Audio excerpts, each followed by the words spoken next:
Okay, it's 9 o'clock, June 26th, calling the NID meeting to order. Will you please rise and join us in the Pledge of Allegiance. I pledge allegiance to the flag of the United States of America and to the republic for which it stands, one nation, under God, indivisible, with liberty and justice for all.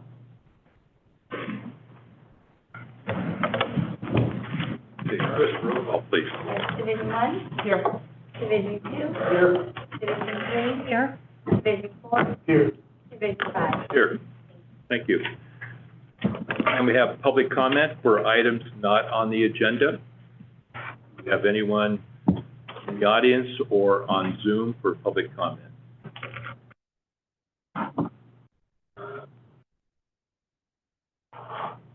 Nope, seeing none, we're closing public comment. All right, special orders, employee recognition. This is one of our favorite times of the quarter, is to recognize our fabulous employees. We have some very big milestones this time, so we're really excited. We're first going to start with Dennis Ray. He is in water operations. Dennis has been here for 10 years now. He has been working up in the Grass Valley area, and he is one of the guys. Water operations, if you've never had the opportunity to go out with the folks, especially kind of in the Placer area, kind of by Director Calder's house, you know, it takes a lot of knowledge to operate those canals, specifically because it is a maze of canals. So I'm always amazed at just not only their knowledge of our system, but also the folklore that goes along with it. So it's really fun to go drive around with them if you ever have the opportunity. So big congratulations to Dennis Ray for 10 years. We have Stephen Hack. He is a water distribution supervisor. He has also been with us for 10 years.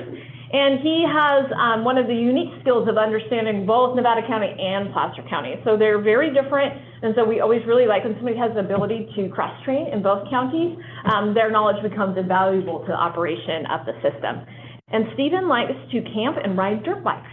One of the common themes you'll see is that most of our staff love to be outside. So, well, I guess which is good since they work outside. Lisa Price, most people know Lisa Price. She has been with us for 10 years. She originally started in finance, and then she moved to HR, and now she's assisting Chip in water operations. Lisa is just one of those naturally very smart people. She always has a big smile on her face. She is one of the warm people in the office who makes everyone feel better when they talk to her. We always really appreciate Lisa, and we'd like to congratulate her for being here for 10 years. Oh, and there's her really sweet smile. Congratulations, Lisa. Barbara has also been with us for 10 years. She is in the customer service department. Our customer service folks often don't get the credit that they well deserve. And that's because a lot of times when people call in, they're frustrated or upset, you know, it's a billing problem or they're having some issue with their water. And so these are really our front line of communication with our customers. And Barbara does a great job at communicating information and trying to understand and ease frustrations of our customers. So thank you, Barbara. And Barbara also likes to enjoy, she has 6 grandchildren, which is fun, and is an avid gardener and dog lover. 15 years.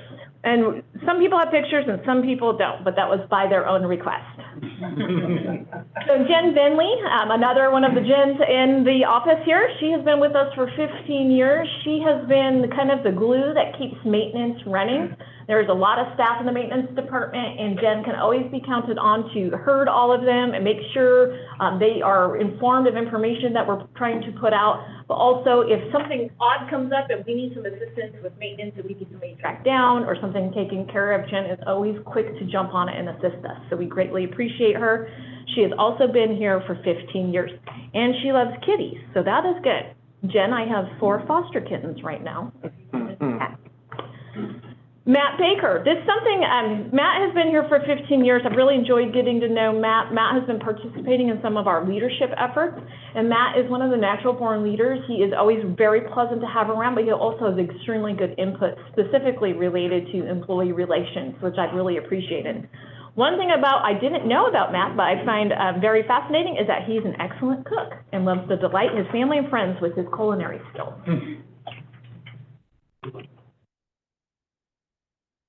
Rob Fogelman has also been here for 15 years. Rob has served in a variety of roles at NID. He has been in water distribution, operations, he's been a treatment plant operator, and he's most been recently over at Hydro. He's one of those guys that just keeps improving his skills, learning new skills, and he has been an asset to the district. Congratulate Rob with his 15 years. Jason Gates, he is an equipment operator. He is in the maintenance department. He has been here and he's a pillar of the crews. He is one of those folks that if there's something difficult to construct or repair, he is definitely a go-to guy. We greatly appreciate that. And he's very skilled with working heavy equipment, which can be a difficult skill to find. So we really appreciate Jason. And he is also an outdoorsman and loves to bird and deer hunt. Justin Costner, oh, there he is. He's on. His picture is there. He is also 15 years. He has been in the hydroelectric department, and he is one of our upcoming leaders. Justin is a very loyal employee. He's also extremely intelligent, and he is a doer. So we really appreciate folks like Justin. He gets a lot of things done, and he knows the upper division very well. So he's been an asset to the district, and we greatly appreciate his service. He is also an avid outdoorsman. Larry Martin, Senior Vegetation Control Worker, 25 years. So that is a long time to be working for one employee. So I always have great appreciation for those staff. Not only does it show their loyalty to the organization, but they're also a vast wealth of knowledge related to the history of the district, which is invaluable. Larry has been on the vegetation control crew for many years, which can be a challenging crew. There's a lot of times confusion out within the community. There is a lot of different type of chemicals that we deal with and different ideas that we try. And so Larry has been integral to that process. And something interesting about Larry is that in his free time, you may catch Larry at various rodeo events. So that is very fun. So congratulations to Larry on his 25 years. I think that all rodeo events. All rodeo events. That's awesome. All right, then last but not least, we're going to call up one of all of our favorites, Mr. Chip Close. So Chip has been with the district for 30 years, and I know I can speak for all of us in saying that we are always amazed by Chip's professionalism, his ability, how competent he is, his ability to communicate. And Chip is by far one of the best people that I have ever worked with, and he is somebody you can consistently rely upon. I trust him like nobody else, and Chip has so loyal to the district. He's always trying to put the district first. So Chip deserves all of the congratulations we can give him and all the thanks because he has saved this district piles of money. He is invaluable to this district. He's going to be extremely difficult to replace whenever he retires. So I keep trying to. No, I thought he said he would do another 30 years. Oh, let's put that in the record, Chris. Another 30 years. All right, it's documented in the minutes. So I know that we all adore Chip, but one of the things that I love about Chip the most I've learned from working with him and getting to know him is that as dedicated as he is to NID, he's also that dedicated to his family. So he is a father of 2 daughters. He has a granddaughter that he affectionately calls Squishy. And he is also a horse dad and a dog dad. Wow. So please join me in congratulating Chip. And if you have anything else you'd like to add on, please do so. And then I would just ask if we could just take a little 5-minute break to celebrate Chip with some of his favorite types of, apparently, snickerdoodles. Ooh, yes. You're here. Yeah.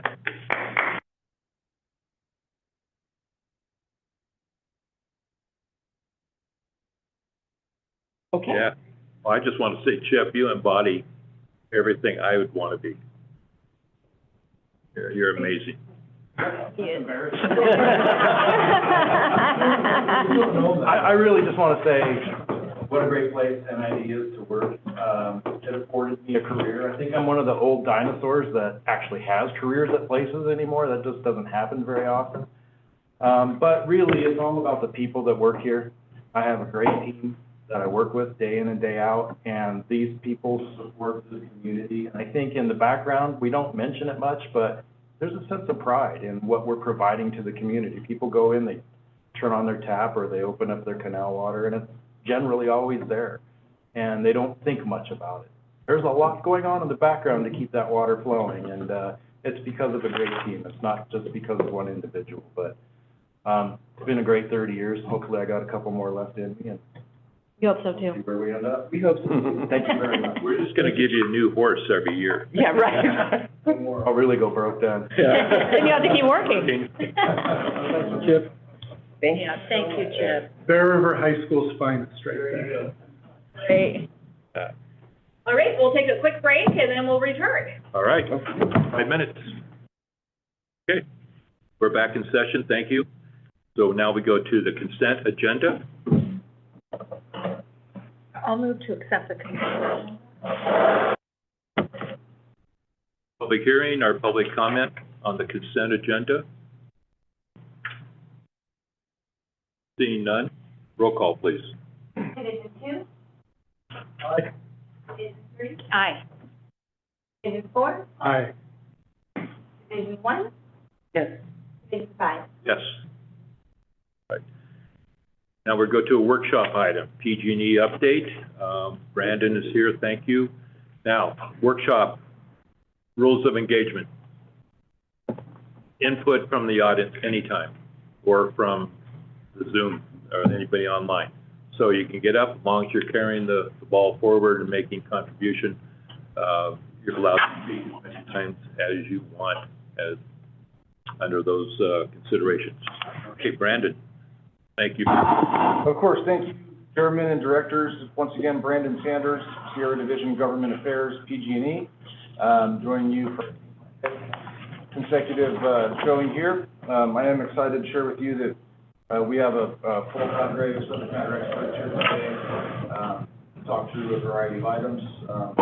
Just to begin, I'd like to note that there to date have been no safety incidents related to our repair work at Spalding, which is very much a focal point for us as a company and a team. I'll start with introductions and then hand it over. So with us today, we have Eric Van Duren. He's our Senior Director of Project Execution within the Power Generation Organization. We have Stephanie Maggard, who's our Senior Director of Power Generation. Aaron Cortez, who's our Director of Operations and Maintenance. And we have Tyler Kovich, who many of you likely know, he's our Manager of Water Management system, and is the person sort of in the forward role in coordinating with your team and others as we move through the work. Eric is here to provide some information around the project status, situational updates, and I will also likely jump in from time to time, depending on the nature of the inquiry. So with that, I'd like to go ahead and turn it over to Eric, and I'll be here as well to answer questions also. All right, thanks, Brandon, and good morning, Board. Appreciate the opportunity to come up and share. Eric, So I'm, before we bring it closer, please. Yep. is that better? Yep. Okay. So, so today I'll provide an update on construction activities, primarily around the two primary work scopes that we're working on, which is the Spalding 1 repairs, including the PRV discharge liners, as well as the generator deck columns that we've talked about. And then the second major scope is South Yuba Pipe. So starting out with the PRV discharge liners, this is what we call our critical path construction activity for Spalding 1. There are 14 individual sections of this liner. Each section is comprised of a number of segments that create roughly the discharge tunnel. There are around 42 total steel segments, and that number is important because it gives you some context as to the scope of the work and just how big this is. Each liner segment requires that we weld it together. Hours of welding, these are 3/4 inch thick plates of steel. So this is not fast, quick welding to go on. It's also being done in a rather confined space.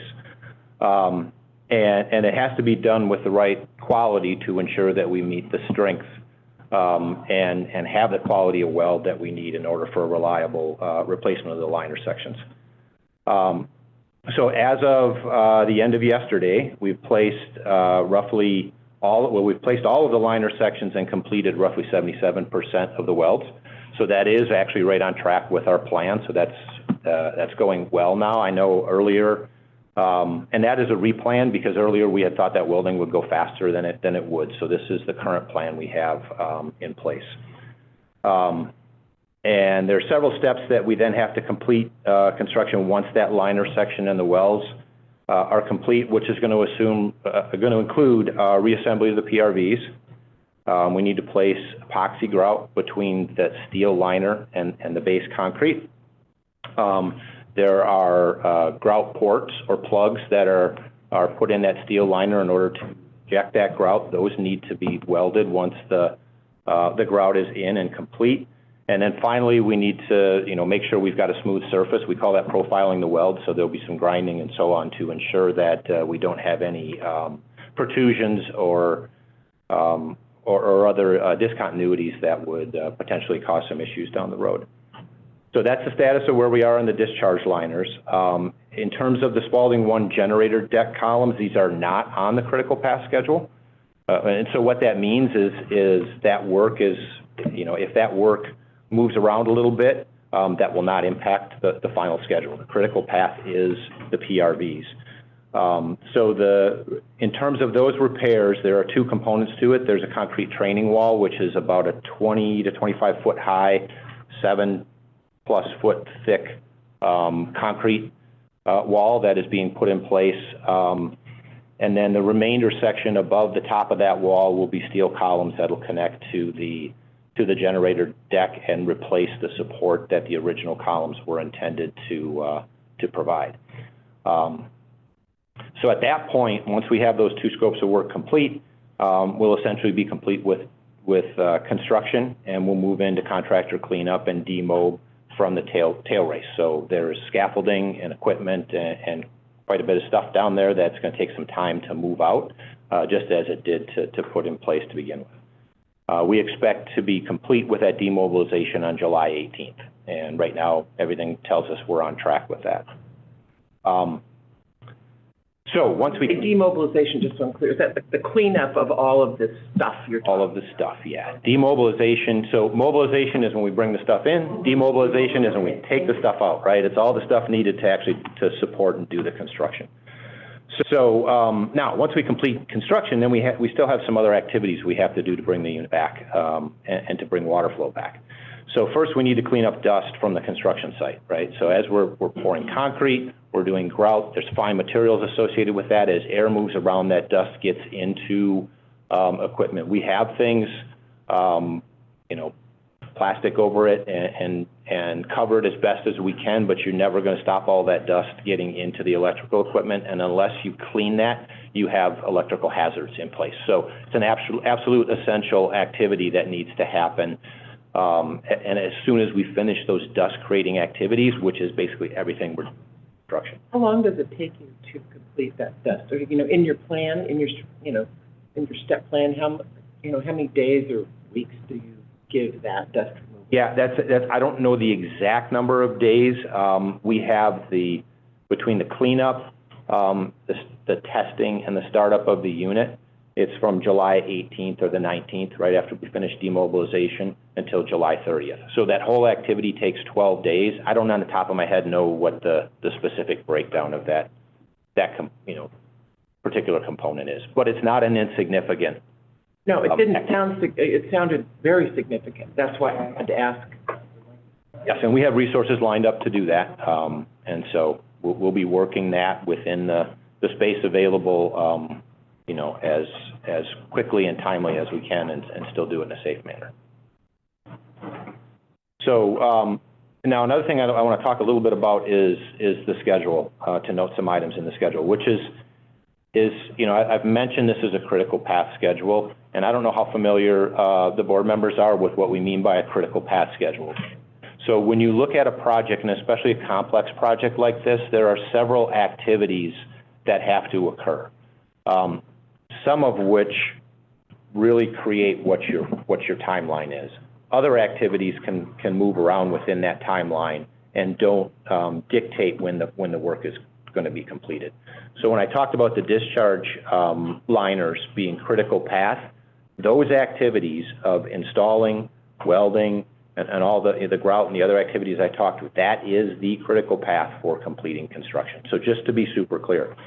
If you stall on that path, you hold up the whole project. If we stall on that path, it holds up on the whole project, right? So, and this has not been a normal project. And I did listen to the previous board meeting, so I heard some of the questions there, and I want to talk a little bit about that. So, in a normal project, you know, we typically take something like this and do it in about a 3-year period of time, right? We would plan it, design it, get all of our agency approvals, go out, get a bid from a contractor, bring them in, do the construction, and complete and return it back to service. So in the way this project has gone, because it was an emergent and emergency project, we demobbed design, planning, construction, informed the agencies, informed NID all at the same time. So you have a contractor out there who can start demolition, but they're going to be waiting for design, right, to come from the designer, who can't do that on day one.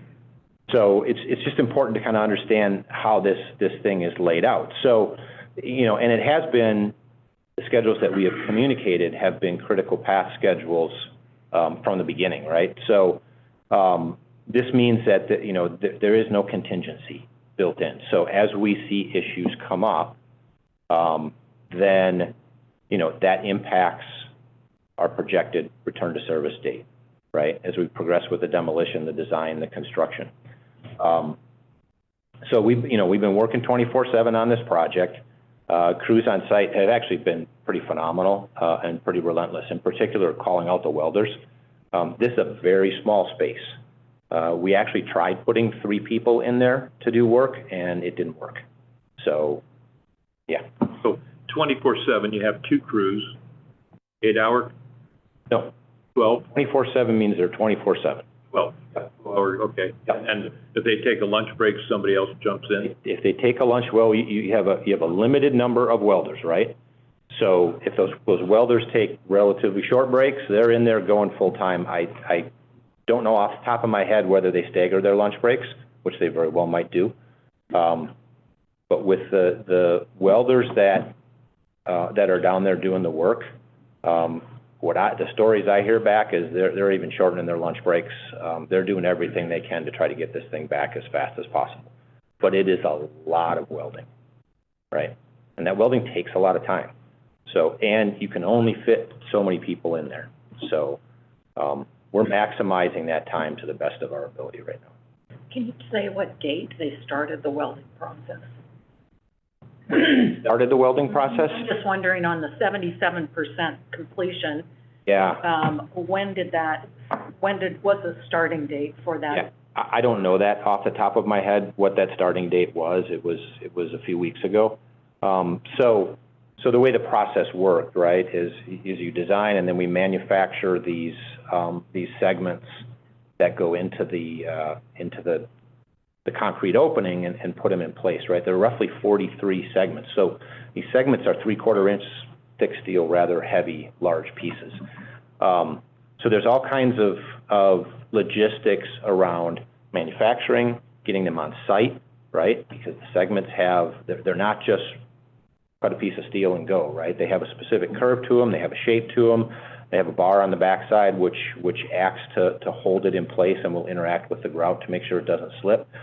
Then once you have those manufactured and on site means they're at the site. They have to get down into the powerhouse and then drop down into the tail race, and then in a very, confined space without a whole lot of equipment, they have to get put into the discharge hole or opening and aligned, right? And so, it's not like you have a nice clean spot that you know exactly where everything is going to fit, so they do their best they can, and once they put them in, then there's fitment issues that you're going to have to deal with, right, to make sure that everything fits in. So, maybe another way of asking that would be, how many days remain for welding? How many days remain for welding? We're at 77%. Yeah, if I had the specific schedule in front of me, I could tell you. We can get that information. No, it's on the schedule. It's on the I schedule. just don't recall. seen it. I just don't recall off the top of my head. Yeah, and we're coordinating twice a week, and we're providing the schedule on a very regular basis. So, Yeah, I think back it up. There's not that much welding left. yeah.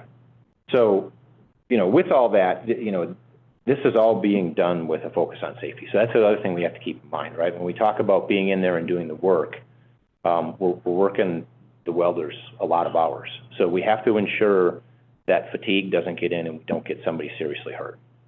So you have to balance that to some extent, right? We're pushing it to the limits we can without compromising or putting somebody in a situation where we end up with a serious injury, because that would be a really bad outcome for all of us, I think. So, and then also we want to make sure that this work gets done with quality, so that when we come back, we have a reliable, a reliable conduit for discharge. So The core cause was not quality work in 2011. we're still working on the root cause evaluation associated with that, right? That's not complete yet. And so to the extent that we can within the coordinated operations agreement, we'll work with staff and share that. But at this point in time, that's still under investigation. I will say that we have looked at the design, and the new design that we have right now is different. Even without knowing the root cause, we want to make sure that we have a design that will be reliable and last for a long time. So this one is quite robust, and we have pretty good confidence that it's gonna work well for us. Will there be a third party, other than PG&E, inspector or inspections of the wells and all of the work that you've done to make sure it, just another set of eyes, an inspection or whoever? Yeah, so right now that's being done internally. So within PG&E, right, we execute a lot of work like this. Right? Understood. So we have a contractor that's doing the welds. We have our inspectors that are inspecting the wells, and then we have an organization within PG&E of Specialized Technical Services, ATS, and they're coming in and doing the weld inspections. And those weld inspections are being done per industry standard to ensure that those welds are giving us what we need from them. So there isn't going to be a third part independent of PG&E? There's not a third party independent inspecting those welds today. That's correct. Seems like that would be good. Okay, so with all of that, we are on track with our current plan of July 30th to return to service. I know I've mentioned critical schedule before, so you just always have to recognize that if something occurs that isn't foreseen, a risk, and it causes a slip along that critical path, then that will cause a slip, and that could be, anything you can imagine if you think about it, right? So we're doing our best to manage all that, and as we've matured this project and gotten to the state we are today, we feel fairly, the longer in you go and the more you see where the design's going and how production rates are on welds and things like that, you start to gain more confidence in the schedule at the end. But, there's never a no risk until it's returned to service. And do you have a backup plan in the event that your critical path is interrupted for whatever reason it might be? Do you have, a secondary plan that can come in behind it to mitigate whatever the issues are? It'll be addressed once we understand what the issue is. It's not uncommon in any construction project that you run into issues, right? So, we understand what the issues are. We figure out how to best mitigate that issue in the most timely and effective manner, and then we'll communicate. Because it seems like there should be some other plan in place in the event something else happens, that you have the ability to get the water somewhere other than just sitting behind Baltic Dam. Yeah, at this point right now, those are the discharge outlets. I don't know if Tyler, you want to come up and speak to that to some extent? Yeah, thank you, Tyler Kovich with PG&E on the water management side. Ricky, to your question, this is a pretty unique infrastructure section in that this is literally the bottleneck. Right. And I think that's why this has become such a critical issue, is there really is no alternative bypass around this discharge chamber into the drum canal. So when you're asking about alternatives, I would say no, there is no significant alternative. If an issue continues to arise, we're just going to have to work through them. And I think we're confident in the resources and the technical expertise that we have to be able to work through that in a timely fashion. Stepping back one question. Before we move on, I got a question there. So is this historic, why there's no bypass? Like I build supercomputers. Every component has a alternate path. So is this just a byproduct of the system being built with power generation in mind and not wheeling NID and PCWA's water? Here's what I would say to that. This system is over 100 years old. I couldn't tell you what what they were thinking when they built it the way they did, right? So our job right now is to manage it with what we have today. And, I think it's a fair question how to. we got here. Yeah. I'm more interested in how we avoid being here again. Yeah. So in your opinion, does it make sense that when the powerhouse is out of service, that you could still wheel water for the other agencies and yourselves maybe? This is pretty unique in that the nature of the damage is causing. Not asking about the issue. I'm asking about going forward. Do you think that it's valuable that if Powerhouse 1 and or Powerhouse 2 are shut down in the future, that you could still wheel water? That would be a discussion between PG&E, PCWA, and NID that would be valuable in the future. Yes. When can we have that I discussion? can't believe that we could have two powerhouses and a rock fall and you can't move water. It's insane. That there isn't another pipe that is disaster recovery. Like, what if there was a fire? I think that's the nature of the system, and Especially with the history here, you guys should, I would imagine that your company would be, the fire history for us here in Nevada County and Placer County for the last 10 years, I cannot imagine that you would put us in this situation. And whether the government or this agency or PCWA and this agency need to partake in that, we should be having that conversation. It's one thing, and it's important that we figure out the schedule and we do that. In parallel, not like sometime down the road, somebody should be asking the question is, why is there a single point of failure in the system that's this critical? yeah, I think that's important for the community as a whole. To the follow-up question, our FERC regional engineer has approved the design and the quality plan for the work that is going on up there at Spalding from a third-party perspective. Not able to. Will they be on site? Will there be any FERC inspectors on site, or are they doing it on paper? So that was based on the design package that was submitted to FERC. On paper. Thank you. Eric, I had just had a couple of questions. During the maintenance and testing period after demo, I know that NID, and I'm sure other power operators, we try to squeeze in as much work during an outage as possible. Is there any work that's being completed, either testing-wise or maintenance in that powerhouse that can be moved? No non-essential work to make Okay. sure that the unit is reliable once it's returned. We're not doing extra work? Not doing extra work. We're just doing necessary cleaning and normal testing, maintenance activities that we do with any sustained shutdown like this to make sure that when it comes back online, we're confident it's reliable. We had also spoken about potentially trying to push 20 CFS through the blow-off back over to Scott's. Is that going to be possible? Our engineering team is working on that. They've installed the valve and the collector for that valve, and they've anchored it, and we're working through our engineering team to ensure that we can safely do that without damaging the equipment. Because that's key to water supply. That would alleviate both pressure off of Rollins and Scott's Flat. We can send everything down to Rollins. The kicker is it's not available until the tunnel is watered up. So Right. There's a limited time frame that would be About available. 3 weeks, though. We start the testing. It's actually, I think, quite a bit shorter than that. Yeah. Speak up, please. Yeah. Yeah, it's actually quite a bit shorter than 3 weeks because we have, on 18th, we finish construction.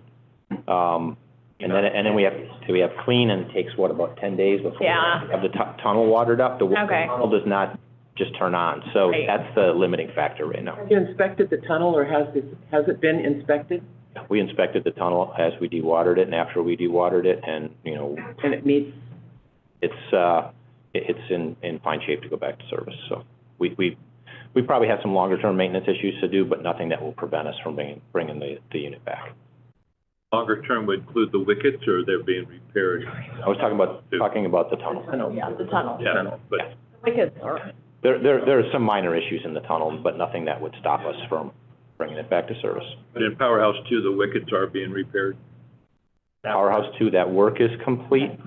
And so I didn't talk at all about South Yuba Pipe, right? So, South Yuba Pipe is on track for the August 24th date, which we've provided as a completion date. As of yesterday, just from a status perspective, we've completed 7 of the 9, or poured 7 of the 9 footings. So that's really good news. Once we finish those up and we get the proper cure on them, then we'll start flying in the pipe segments and put the pipe back together. We have the startup and testing of that unit that can occur while that work is getting done. So we'll have that completed, and as soon as that pipe is ready to go, the pipe is the critical path. We'll be able to pass water down there. I have a question back to the PRVs.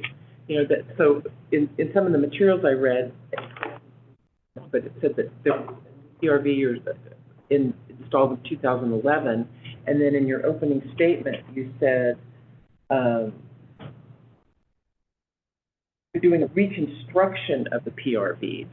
Are those, is that the, so you're taking an old one and refurbishing it? So, If you could maybe yeah, elaborate. let me explain a little bit. And then So- also, what is the expected life of those PRVs? If Yeah. it failed in, from 2011, like, just, Yeah. anyway, talk more about that. I think I can put a little context around this that'll probably help you understand a little better. So, water that comes from the tunnel, basically passes through the actual valve, the PRV, which is a relief valve essentially that we use for bypass, or have used for bypass in the past. So, and then it goes into what has been called the discharge horns, right? So if you think about a horn that L's out, and it's about 5 foot diameter, a little bit under that at the top, it goes down vertical, and then it widens out to about 6+ foot diameter. So these are not big, right?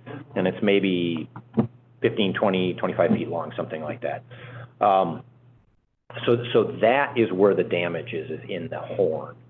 So as part of doing the work to repair that damage, we have to remove the PRV or the valve itself and the piping around that in order to be able to get up and both demo out and put in all the new sections.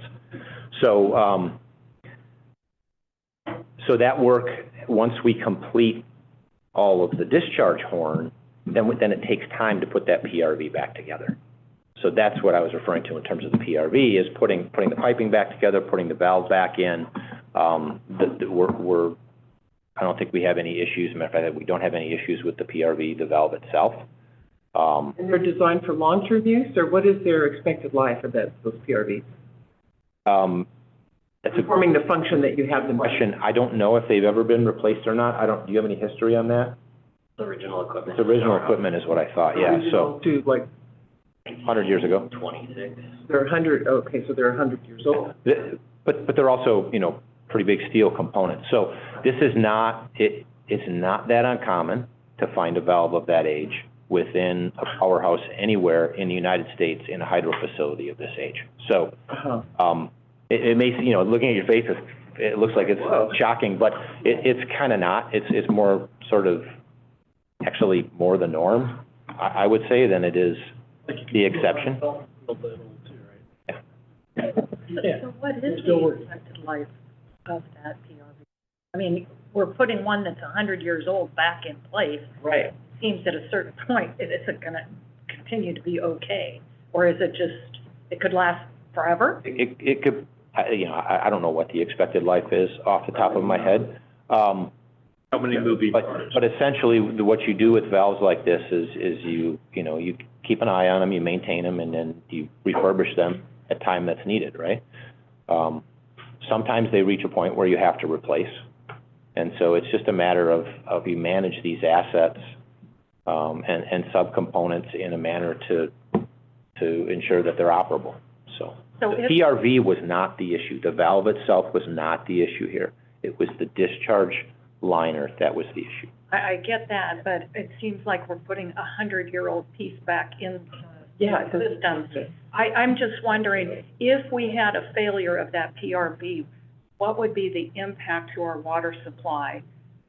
Is that a quick fix, or is it a 5-month fix? That would depend on the nature of the issue, right? So I think to your point, right, a piece of equipment like that, there's always risk associated with it, whether it's new or old, right? So you try to maintain that, you maintain that equipment, don't try, you maintain that equipment in a manner that ensures that it's operable. I don't believe we have have had a history of challenges with operations of that valve. Is that correct, Aaron? That's correct. Tyler, so. Backup valve? No, these are unique valves. They're long lead time items. So it's not as though we could go on the market and go buy a new one of these valves. They are unique. They would have to be designed, fabricated. Have it in your stock. But there isn't one today, so that's the situation we're in, right? So, and because if we had something in stock of absolutely every piece of equipment, right, we would have warehouses and warehouses full of stuff that most of the time we wouldn't use. So, you know, this is just a matter of managing the assets. Let me ask a question a little different. If you rewater the tunnel, start flowing water, and the PRV valve fails to where it needs to be replaced, assuming you have the part on hand, which we know you don't, right? How long does it take? What's that repair look like? You got to dewater the tunnel, pull the valve. How long does that take to install it and rewater it? I've seen them fixed in a week or two, and I've seen them take a lot longer. So it's really hard to say how long that would take. The other thing to keep in mind is there are 2 PRVs here, right? So we're only putting one back in service at this point in time. So if something did happen, got another valve, and I don't know if that can swap over directly or not, but it's got parts in it, and I believe the 2 valves are identical. So, you know, there's some opportunity there as well. There's 2 of them in the one power plant? Yes. So, okay. 2 side by side, and there's, yeah. They regulate the water pressure going into the turbine? No. Into So the purpose of a PRV is when the turbine trips offline, and I'll try to put this in layman's terms, right? When a turbine trips offline, think of it of an old house when you turn the water off really fast and you hear the pipes rattle, right? That's called a water hammer. So that same thing happens within a tunnel, within a penstock of that water column leading to a turbine when it trips offline, and it's meant to shut off and turn off the water, because if you don't turn off the water, the unit, you know, can destroy itself. And so that water needs to turn off fairly quickly. And in order to regulate the pressure within that penstock, those PRVs will open up and release water, and then shut down in a longer, more controlled manner. That's the purpose of a PRV in a hydro system. Yeah, to avoid a water hammer and damage that would occur, right? Because if you hear the pipes rattling, you can imagine what that is when you're in these big water systems, right? So Eric, I was really going with you here for a while, because I felt like PG&E was really sensing the urgency and nervousness of our community, and also NID. But when you have a critical part as the pressure reduce valve, and you don't have backup valve, or you don't have warehouses of critical parts that you can just go to and get water back on, it makes me nervous. As a farmer, I backstock all that stuff. And I'm not that big a farmer, but I have to give parts to my guys so they can do their job. And I know at NID, we backstock items that are critical. I'm just going to recommend that PG&E get on board and start backstocking some items. Understood. I will say, though, there are 2 valves there, right? So keep that in. I understand that, but they're both 100 years old, right? But both horns, you know. Right. I have a lot of old equipment I love. I'm not going to give it up. But it just makes me more nervous knowing that is it's a weakness, I think, in the system. Understood. Appreciate the input. Eric, has the work that was needed to be completed to isolate Spalding 2 from Spalding 1 during the second horn replacement completed? Yes, the blind flange is installed on PRV B. Okay. so that we can work on that valve during the follow-up outage and still continue to flow water to the canal, and the excess water the canal cannot take will be spilled into the Bear River. Okay. When you were at PCWA, somebody, and I believe it was you, made a statement that there had not been any hydro test calculations or something to that effect. And so then my follow-up question then is, can you guarantee that water flows through the horns to be 400 CFS with the lack of any hydro testing? Can you talk about that a little bit, please? Yeah, I can. And I think it's a good point for clarification, because I think there's some misunderstandings of kind of what all this means, right? So when we come back to service, water will pass through the generating unit as the primary source, okay? We've been operating that unit for decades and decades. We're very confident in knowing what that unit can pass at various heads and with various openings, and with the limits of only having one PRV available in terms of the penstock protection and tunnel protection that occurs that I talked about earlier for the water hammer.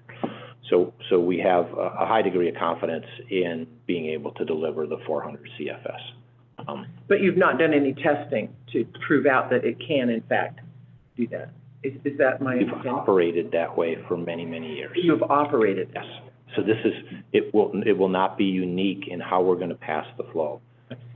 Because of the emergent and emergency nature of how we've had to move forward with the replacement of the discharge horns, all focus has been getting as robust a system as we can in place as quickly as possible to get water back in. That's the urgency, right?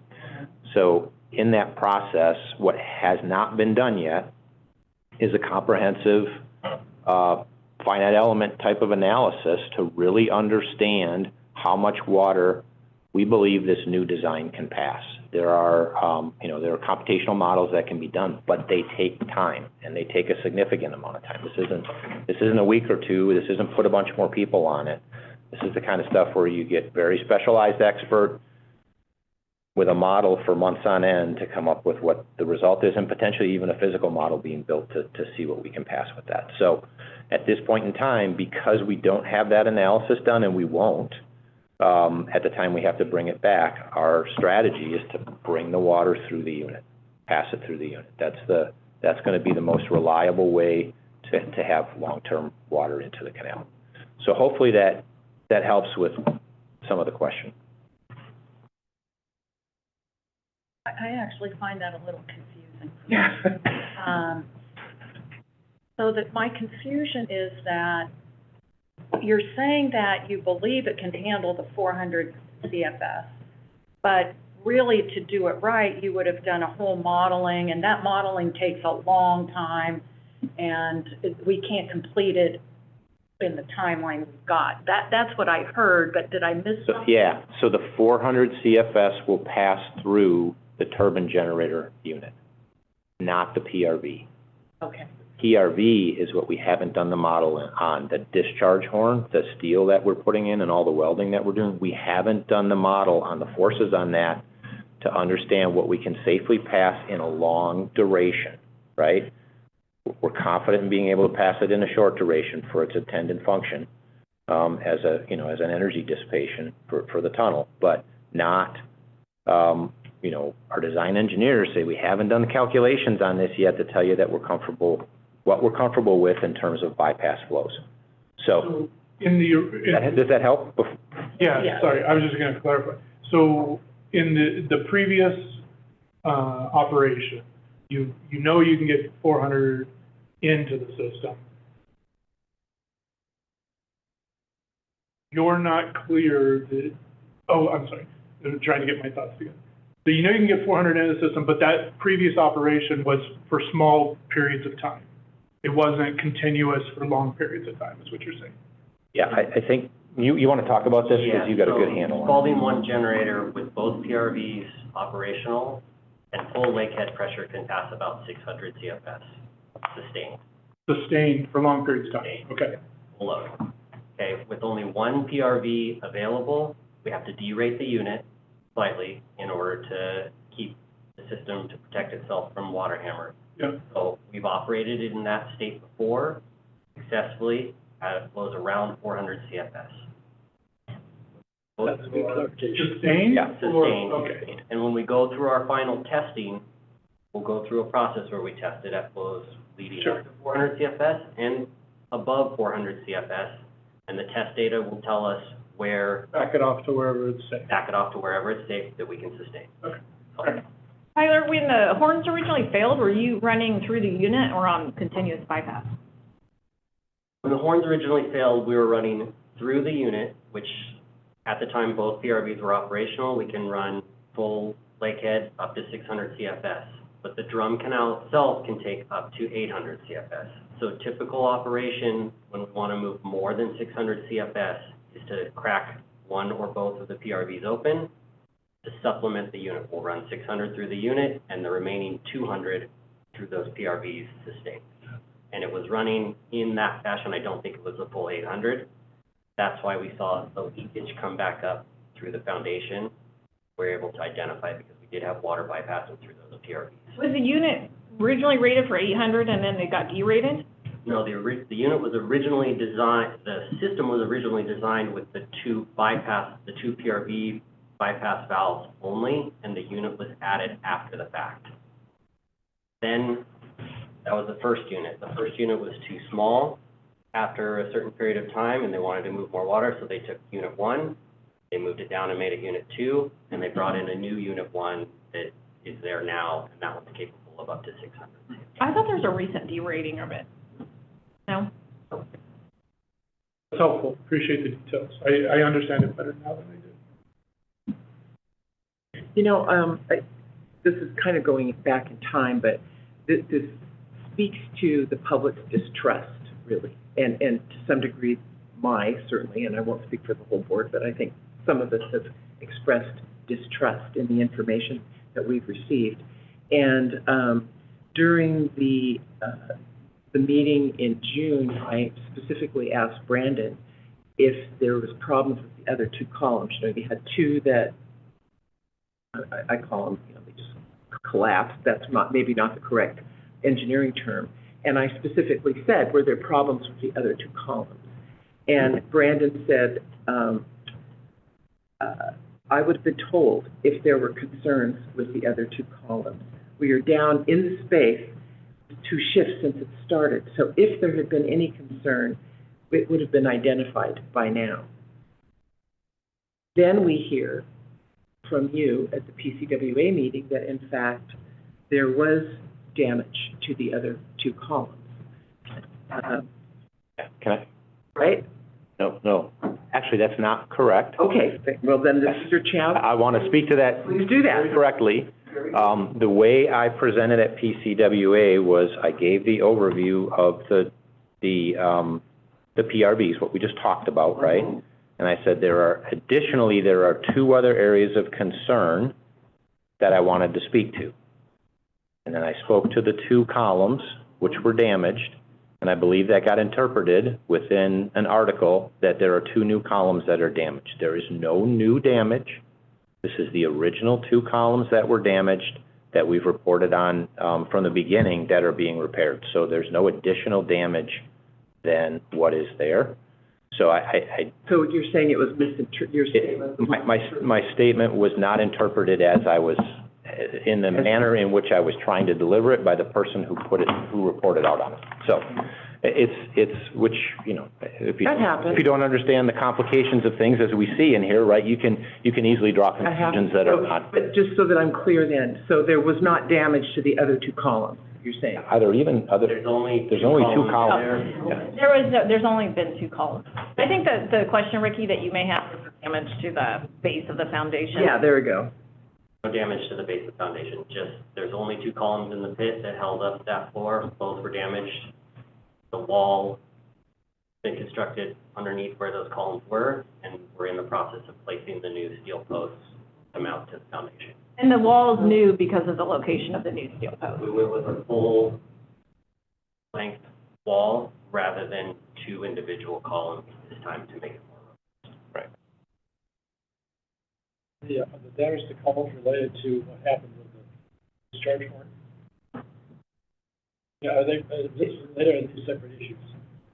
Well, so all the damage together, I think they're separate issues, but we really, it's very difficult to understand why those columns failed.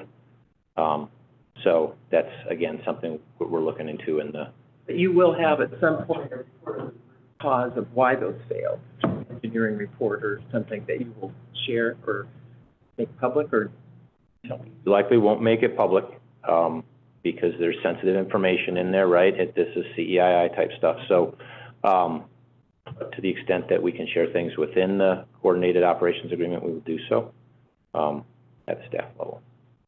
That is the reason. Approach rather than help prevent discharge from those warrants, eroding, sure, that foundation. So making public, is the last 5 years of the monthly production from Powerhouse 1 and 2 available? On CAISO's website, there is publicly The available. hydro website gives out the production levels and And the California ISO has publicly available generation data. thank you. And then to speak to the nervousness of the farmers locally, some are already starting to put in ponds, irrigation ponds, using their own money. As a direct result of this, any help PG&E can give them financially, because, you know, farming isn't the most lucrative business, but it's critical. You talk about critical paths, and without food, especially a lot of our local younger farmers don't have the resources. Anything you guys can come up to help them? And you want to... Thank you for the question, Director. So we don't have a mechanism within our funding structure, which is heavily regulated, to provide that level of, you know, philanthropy or support to local agricultural interests. It's simply just not something that we're in a position to do. So just wanted to be very clear on that. You know, we're singularly focused on bringing the system back into service, restoring conveyance into your systems as well for the benefit of your customers, but there's no financing or monetary compensation in place for. Yet you have a lot of programs doling out billions to Sure, support other people. Sure, and a lot of those are mandated by the state government. If you were to go to pge.com/lower prices, you can see how the bill stacks up. And nearly a third of the bill is related to those public works programs. But there's nothing in place for this scenario. It's emergency work, no different than winter storm, where we just have to focus on getting the job done. And nobody in PG&E can, wave a magic wand, make this happen. We're heavily regulated. Well, I realize that, but you also like to eat. I understand, and we're in the business of solving a problem and focus on that specifically. There's no financial mechanism to compensate anyone for perceived or actual damages. It's just not something we're frankly responsible for. It's emergency work. It's not like it's something that you put on the customer or your customer case. Actually, are you responsible, but that's my opinion. I just wanted. But not you personally, Brandon. Yeah, of course. I just wanted to I understand. be very honest and upfront with the fact that there's no compensate anyone.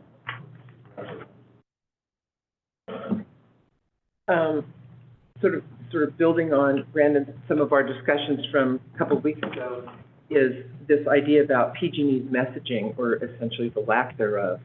I feel real strongly that PG&E is completely 100% accountable for this, for the lack of the water, and yet there doesn't seem to be, you guys have messaging about how wonderful you are, grounding lines, and you've got these cute young people up on poles, and you do all these, very expensive commercials. Where is the messaging where PG&E takes accountability for this incident and for the lack of water coming into our district? Well, it's our position that we didn't do anything wrong. This is simply emergency work. Infrastructure is known to have, emergency situations where it requires immediate repair. It's it's really just in terms of the messaging, you know, this is where we're giving the messaging, right? Because we want to make sure that we're communicating directly with those who are involved in making decisions locally. So we have been in contact with local people. We've made ourselves available at this meeting, PCWA's meeting. We're meeting twice weekly with your team. You know, we've done a lot of messaging around river safety as a result of the spill coming off Spalding, which was somewhat unusual this year, given that water wasn't flowing into the communities. So I feel that we've done a pretty good job communicating. I've always made myself available. I've offered myself up to the Board of Supervisors if they wanted me to come there. I think it's probably more appropriate for us to communicate directly with the affected stakeholders, being NID and PCWA, versus putting a bunch of things out in the media. I don't think that there's much more we can provide beyond what's being shared. Well, you know, I'm thinking like conservation messaging, like, you know, whether you take responsibility for it or not, we can't make you do that, but I think people clearly feel that you are. You know, but leave that there. But it's like, so, well, what are people supposed to do? Well, they're supposed to conserve, right? And we're asking our customers to conserve 20%. It would be helpful if PG&E were to stand right beside us and say, yeah, you know, there is this problem and we're working on it, whatever, however you want to spin it. But, you know, yes, everybody needs to conserve, not just conservation as a way of life and some sort of generality, but specific to this incident. And I just don't see PG&E stepping up and taking any kind of responsibility. Whether or not it was an accident or not, it's still your infrastructure. And it seems like, you know, you share in that, or you should at least take a lead in it. So. I can certainly talk to our PIO. I know that he's been talking to your PIO as well as PCWA's PIO. Mm-hmm. We can see if there's my part, you know, as I've shared with you previously, I'm an NID customer, and you know, back in 2015 or whatever it was, we had that really terrible water year. I put a 2,500 gallon tank in my garden. Mm-hmm. It kind of speaks to the importance of having a backup plan. So there's emergencies happen every day of varying natures. I think this is just possibly a moment in time where, as an NID customer, as a member of the community, I would encourage everyone to sort of reflect on what their backup plan is. Just like having out when you're, you know, at home, if there's a fire, you get your go bag, you get an evacuation plan. I think it's important that folks, you know, take a look at their life holistically and, you know, have a backup plan for pretty much everything at this point. For not getting water, they should have a backup plan. I'm just re-clarifying. That seems a little. That's what I took. Getting a go bag and leaving from a fire that a lot of times PG&E creates makes sense, but to have, well, I think it is true. Anyway, we won't go there. Lastly, the signage. When I was up there not long ago, you guys did a really good job, I thought, in putting signage, stay out, danger, all kind of around that, what do they call it, the pond area, Emerald Pools, yeah, and on up. And then not long after that, they were all gone. And then, of course, we had, you know, this little tiny spot fire that happened yesterday or the day before from obviously campers, right? And so I'm wondering, what happened to the signage? Why is it all down? Can you vandalize them? Yeah, can you put them back up? I mean, it seems like having the signage is important. Locations where the signs have been removed or defaced, and we'll certainly address that at real time for sure. We have very focused on that. You know, we put out a ton around river safety messaging. Yes, I know. Hectic stories in the news in recent days on the South Fork American, Confluence in Auburn, Lake Clementine. Right. I know it's happened on the Yuba. I tell everybody I love and care for to stay out of the river this time of year. There's plenty of pretty lakes up country to go to. So I think as far as the messaging piece, we're very aggressive on that in terms of river safety, and even as recently as, again, the spill activity. Right. It'd be good if you also had the same robust messaging on conservation. I will have a conversation with Paul, and you know, whatever, maybe the next iteration of updates we put out for public consumption, we can fold that into the messaging in partnership with your team and PCW's team. Okay, thank you. Thank you. If I could go to Jody, you've been patiently waiting.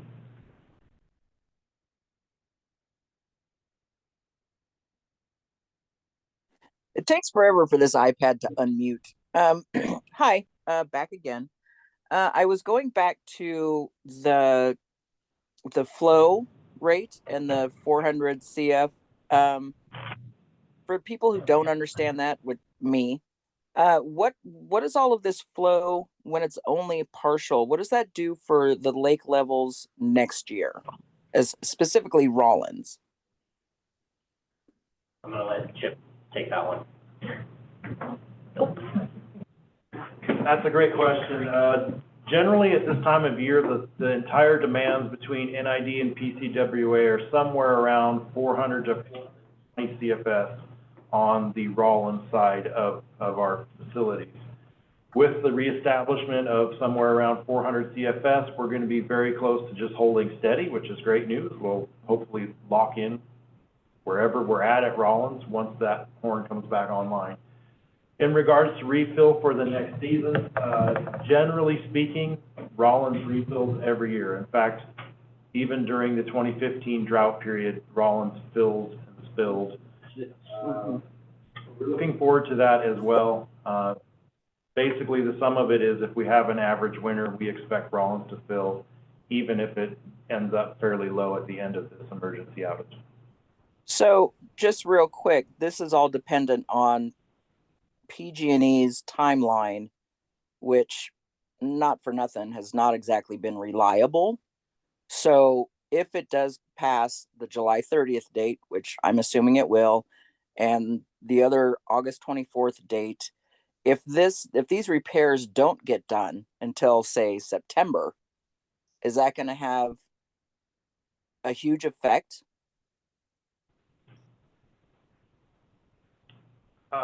Yes, obviously. We're basically living on the storage we have in Rollins, and that is a finite amount of water. We do project it lasting beyond the July 30th date. So we're hopeful that we hit that target and we can reestablish normal flows and maybe pull back on some of the conservation messaging.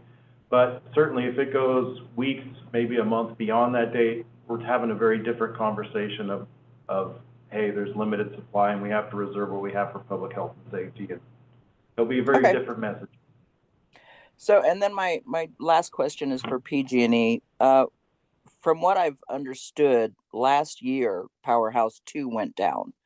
Is there a reason why those repairs were not addressed immediately?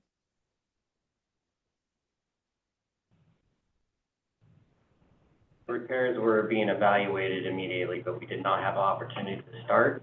We were working to repair them under normal circumstances where we would start a project, initiate design and repair work. This event kicked us into, again, an emergency repair on that unit. Was there a timeline initiated for the Powerhouse 2 repairs? There was it going to start? A timeline was not set as far as the full duration of that project. Huh. All right, thank you. Yeah, thank you, Jody. So any more public comment? Any director's comment? Oh, we have one more. Somebody else just raised their hand. Diana, you're up. Hi, everyone. My name is Diana Gamzon, and I run a trade association based in Nevada City that represents around 160 small farms in the county. And these small businesses trust that water will be there to water our crops. And our community, especially our farming community, really needs assurance, transparency, and we need trust. Our livelihoods depend on it, food security in our community depends on it, our local economics. We really depend on the word of PG&E, and PG&E doesn't have a good reputation related to infrastructure for many, many reasons. And so my question is that given that so much of the infrastructure to provide water to our community is over 100 years old, and I'm less familiar with the different systems that are in place beyond the Spalding, beyond the Powerhouse. But my question is what infrastructure improvements, inspections are planned for the future, and most importantly, how are these plans for infrastructure improvements going to be, how are we as the community given transparency on these?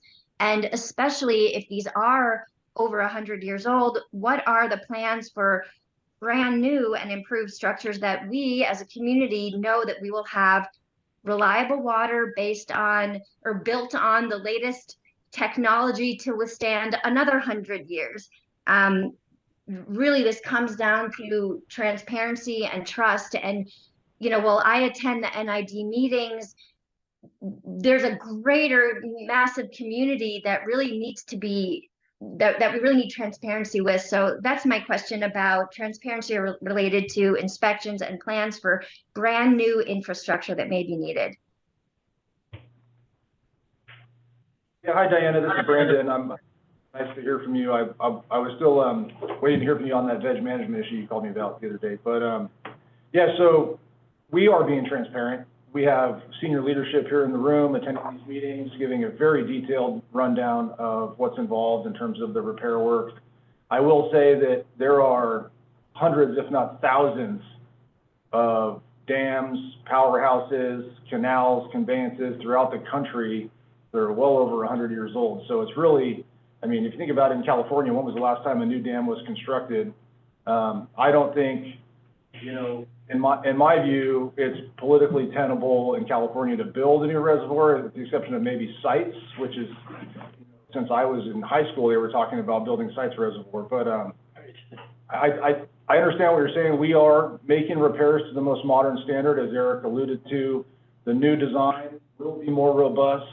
There's a 25-foot wide by 7-foot thick training wall that's going to replace 2 individual columns. So we're building it to modern design standards.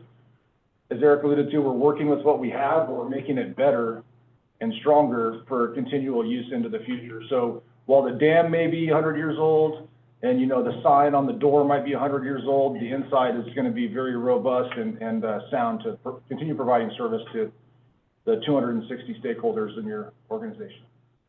Yeah, and actually, I'd like to add a little bit to that, because it's not just Spalding, right? You have an entire system, and it's a rather large system of hydro facilities that there's nothing new in that entire fleet, right? And so, as the leader of our project execution, my group actually is responsible for executing all of those projects in order to bring that up to standard. So we're continuously, through our asset management program, inspecting, evaluating, looking at the different facilities and understanding what the right approach is to extend the life of those facilities. If you take a look at California's goals for 2045 to have a carbon-free generation system, that doesn't work without these hydroelectric facilities, just from an electric perspective, right? Not to mention the fact that in many cases, the water is as or more important than the electricity that comes out of the facility. So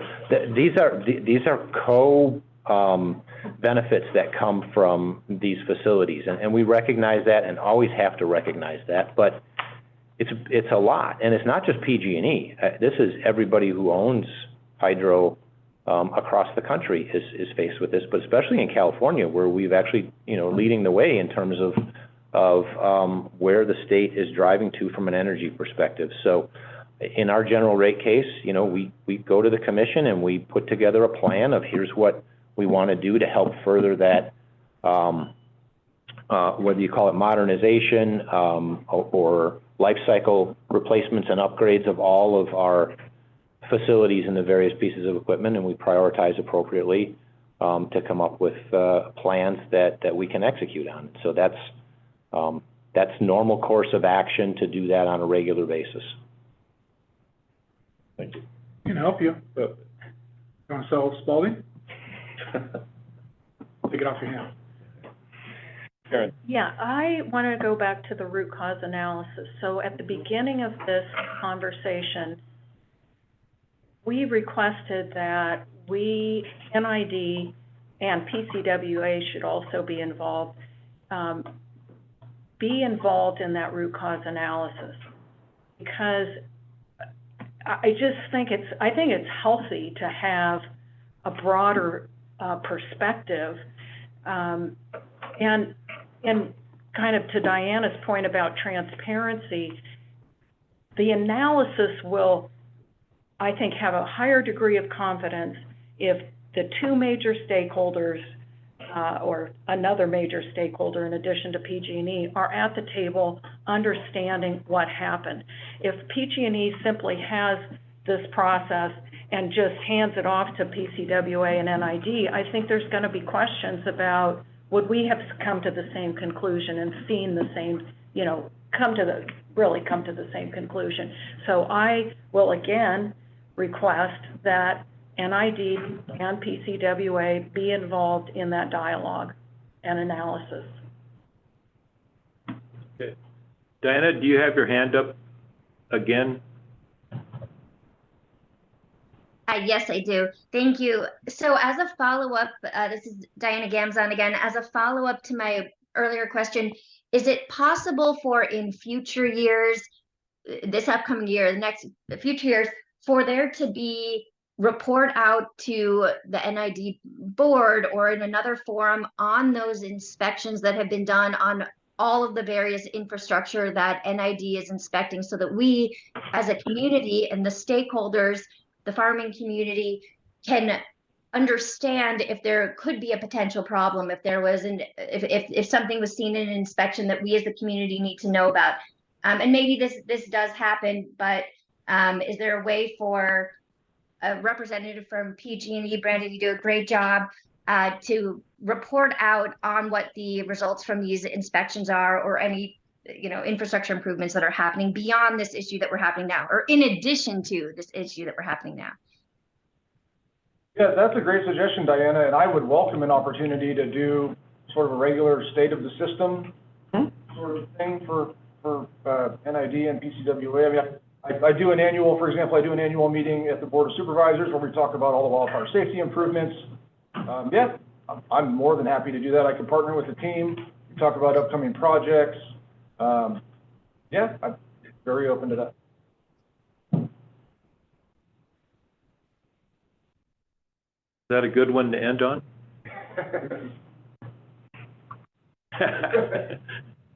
So, thank you for coming, and do it again in 2 weeks. Ask us when you need us to be here, and we will. So. I would just add that I think this was very helpful to have you here, because a lot of the technical parts of this were kind of like, we didn't get that information. So it was very helpful today to hear that from. That's good to hear. I know I did listen to the last board meeting, and I felt for Brandon. Right. I'll help you with that. All did too, even me, who was like, you know, responsible for it. So, At you, Ophir. yeah.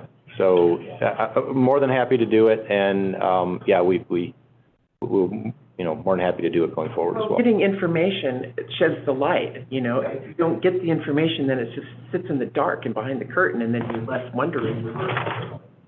So it's nice to have the technical. I'd like to make a couple of closing remarks. I really want to thank Eric and Tyler and the team for coming. They've been very focused on this. Clearly, much more knowledgeable about the ins and outs of what we're up to up there than I am. But you know, I'll continue to attend. They may not always be here with me, but you know, if there was some dramatic shift in the outlook, of course, I would look to Eric to come back in and sort of help us understand that. But I'll continue to attend the meetings. One other item of note that I think is a little piece of good news is that the Spalding boat launch will reopen on July 3rd for recreational use. So we're at a point in time now where we can lessen some of the traffic control and make that available for boaters and trout-hungry fishermen. So again, really appreciate the venue, the engagement, the collaboration. I understand it's a challenging situation. We're working through it. And as I committed to at the very beginning, I'll continue to attend these on an ongoing basis. So thank you, Chairman and Director. Appreciate it. Excellent. Thank you. Thank you. July 10th is our next meeting. It's right close to some of your critical milestones. So, perfect timing. Good. That reminds me, I may have to send a delegate on the 10th, but we'll make sure there's coverage. Thank you. Thank you. Thank you. Thank you. Thank you for coming. I'm sorry, I have one question. There was a fire up there at Spalding the other day. Was there any do you guys have any knowledge of that fire and? No, that's, Yeah, it was an abandoned campfire. Okay. Yeah. yeah, Thank 200. you all. Okay. We're gonna go to general orders. 6A, mandatory conservation measures due to water shortage emergency. This is a public hearing. Not, This is not a public hearing. not a public hearing. It's a general orders. We will have public comment, though, at the appropriate time. All right. So. Room. There's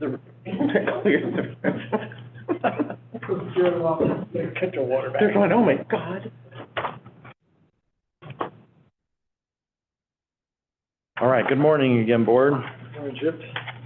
So today we appear before you once again with a potential escalation of the mandatory water restrictions due to the current water supply shortage. As you recall, we've been to this board now a number of times. We started back in March. Get my notes here.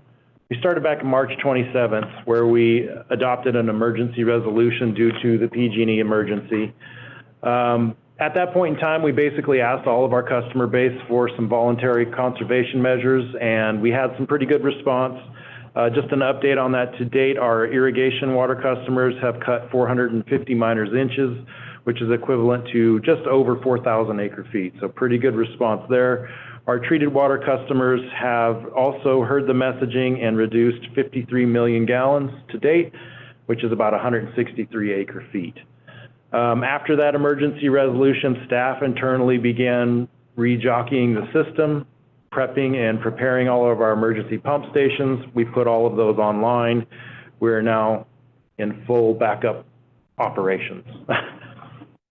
That takes us to June 12th, where we went to this board for an authorization for emergency canal outage rotations. We appreciate the supports on that. I'm happy to report that due to the diligence of staff and some very creative operations, we found some additional head pressure out of Lower Scotts that gave us some more capacity on the DS Canal. Essentially what we've done is taken Lower Scotts, filled it all the way to the top where it's just lapping over the spill, opened the head gate to the DS Canal all the way open, and that additional head pressure we got, which was only about 2 feet, has made the difference for now. So we were very fortunate we did not have to do the canal outage rotations yet on the Deer Creek arm. And for clarification, that idea, you were thinking about that some time before your last visit here. Yes. And it was something that you just hadn't had tried and perfected, so you didn't know it was gonna work. But you're up to 90 CFS? So the maximum capacity we can get through the head structure on that canal, we have now proven out what it is. We have pushed that thing as far as it will go, and we know it is at 90 CFS.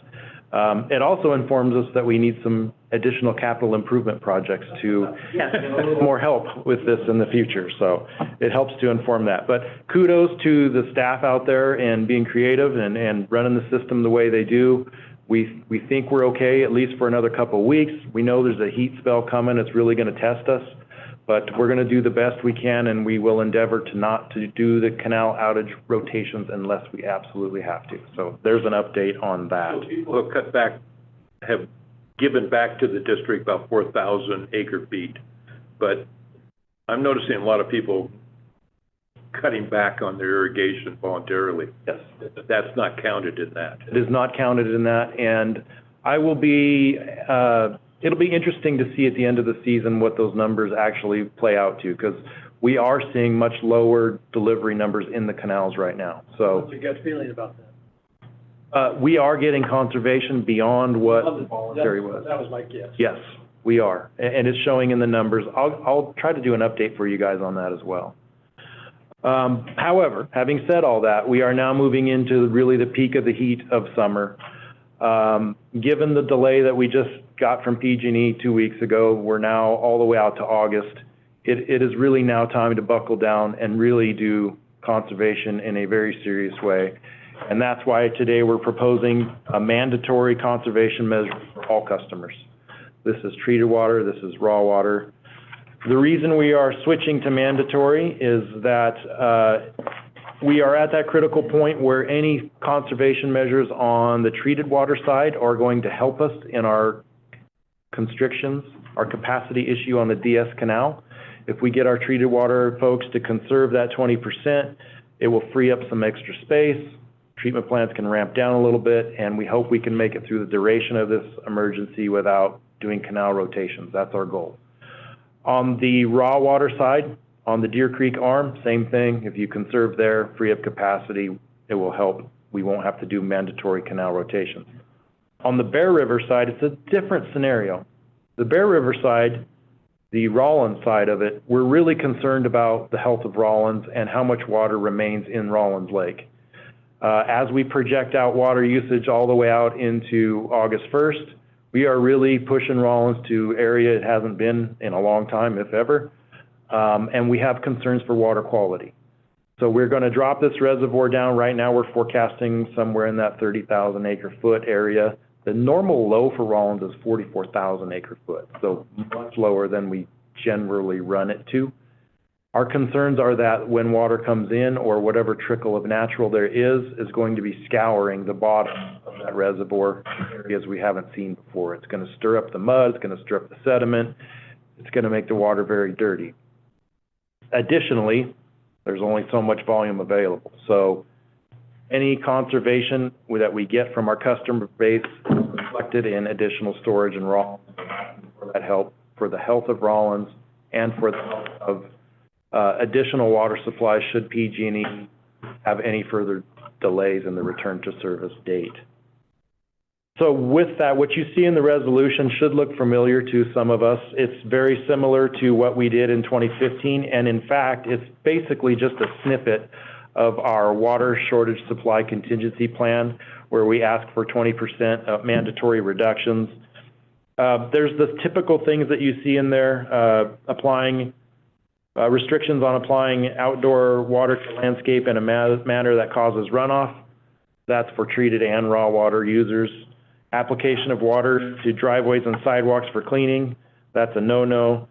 The use of a hose without a nozzle or a shut-off device on the end of the hose. These are really kind of no-brainer things, I think, for the most part, but it doesn't help to refresh that messaging for our customer base. Requesting that restaurants only serve water upon request. The use of a fountain or decorative water feature unless it has a recirculating water system. So don't use a fountain unless it recirculates the water.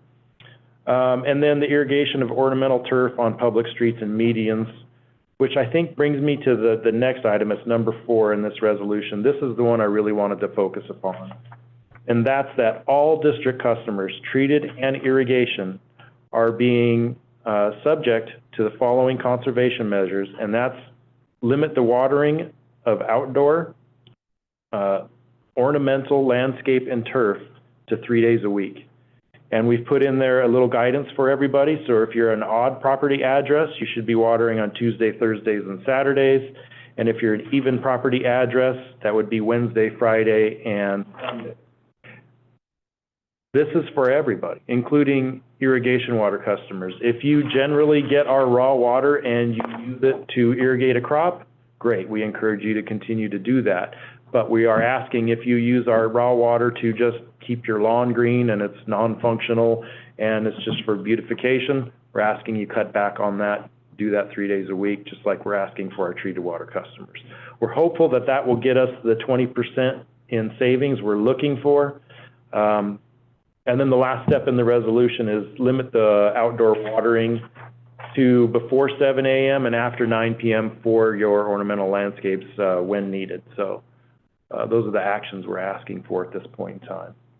Chip, do you have an estimate of if we have a 20% cutback in both raw and treated, what the estimated savings would be in terms of acre feet? Sure. So on the irrigation side of it, if we got a full 20% conservation from our normal, it would be about 1,000 acre feet a week. On the acre feet per week, okay. And normally it's 6,000. It's 5 to 6, yeah, it's somewhere in that neighborhood. It depends on the temperature and the heat. but yes. On the treated water side, because we're in our peak delivery, July and August are our peak months, it's about 300 acre feet a week that we could save on that side as well. So all told, 1,300, 1,400 acre foot a week, if we got a true 20%. I understand we're asking for 20%. We may not achieve it, but anything we can get helps. And then how do we get the messaging out, like to the restaurants? That was your question? Oh. So we have crafted a letter that we can directly mail to every customer. The challenge with that is that it's a little bit delayed. So we use a third-party vendor to do our mailings. It may take up to about 2 weeks to get that in the mail. So in the meantime, we're gonna have to do a media blitz. We're gonna have to rely on Susan to get the messaging out there, and hopefully Ubinet picks all this up and runs that for us as well. But basically, it's just public outreach and pass it along as best we can until we can get the official mailings out. And there's no rate, just so that everyone knows, we're not raising the rates as we sometimes do in a drought situation. No, correct. It's not a drought surcharge. In our drought contingency plan, stage 2 does in fact mention the change of pricing due to drought. We are not proposing that. Not, right, okay. We do in fact anticipate there will be a reduction in revenue because of the loss of sales. At this point in time, if it was 20% on the treated water side, it'd be about $550,000 of lost revenue. Do we have a total for the lost revenue from voluntary reductions as well as the 500,000 that you just mentioned? I don't have that off the top of my head. I can get that for the next meeting, though. Could we have also an update? A couple weeks ago, you showed, or Tor showed the kind of reservoir levels at different phases. I think that would be helpful to see again as well with this updated date. Got it. Yeah, we have done the projections. We know we have an updated one with the delayed return to service. So we have that and we can provide that. It does show that we have enough water in Rollins to make it through the July 30th date. Beyond that, it's week to week. So a significant delay in the return to service beyond July 30th. We'll just say, but mid-August, things get really touchy. We already have one set of boat ramps out of service at Rollins. Yeah. So Chip, I really appreciate your active management technique, because you have a lot of balls in the air and you're keeping them all up there, and this is a changing dynamic, and I love the fact that, you know, we could have just said, okay, we're going mandatory, whatever, early, but people need time to adjust. We need time to have our numbers. And so this is really in real time management of water. Incredible. I appreciate that, Rich. What I will say though is I first of all, to our customer service team, hang in there, folks. I'm sorry to whiplash the message. They do a great job, and the fact that we announced mandatory canal rotations but didn't end up doing them, didn't have to do them. They got a lot of calls and a lot of heat, but I appreciate them. Really, our goal here is if we don't have to create a hardship on somebody, we don't want to, right? And we're doing it in real time, as you mentioned, with what we have available. So the messaging may change a little bit, but that's us just trying to maximize the system for the customer's benefit. And I think that's key. We have to give you the tools so you can act when you need to, instead of calling another board meeting and have that delay. If you see something happening, you have the tools, I think, now to do what you got to do. Yeah, and for our customer base, for the latest information on canal rotations or anything like that, I encourage you to go to nidwater.com and go into that water outages page. That's where you'll find the most current information on what's coming. I want to shout out to Debbie Tutunchi for organizing the meeting last week with the farmers. Invaluable information. So, the comment? I have questions. Yeah.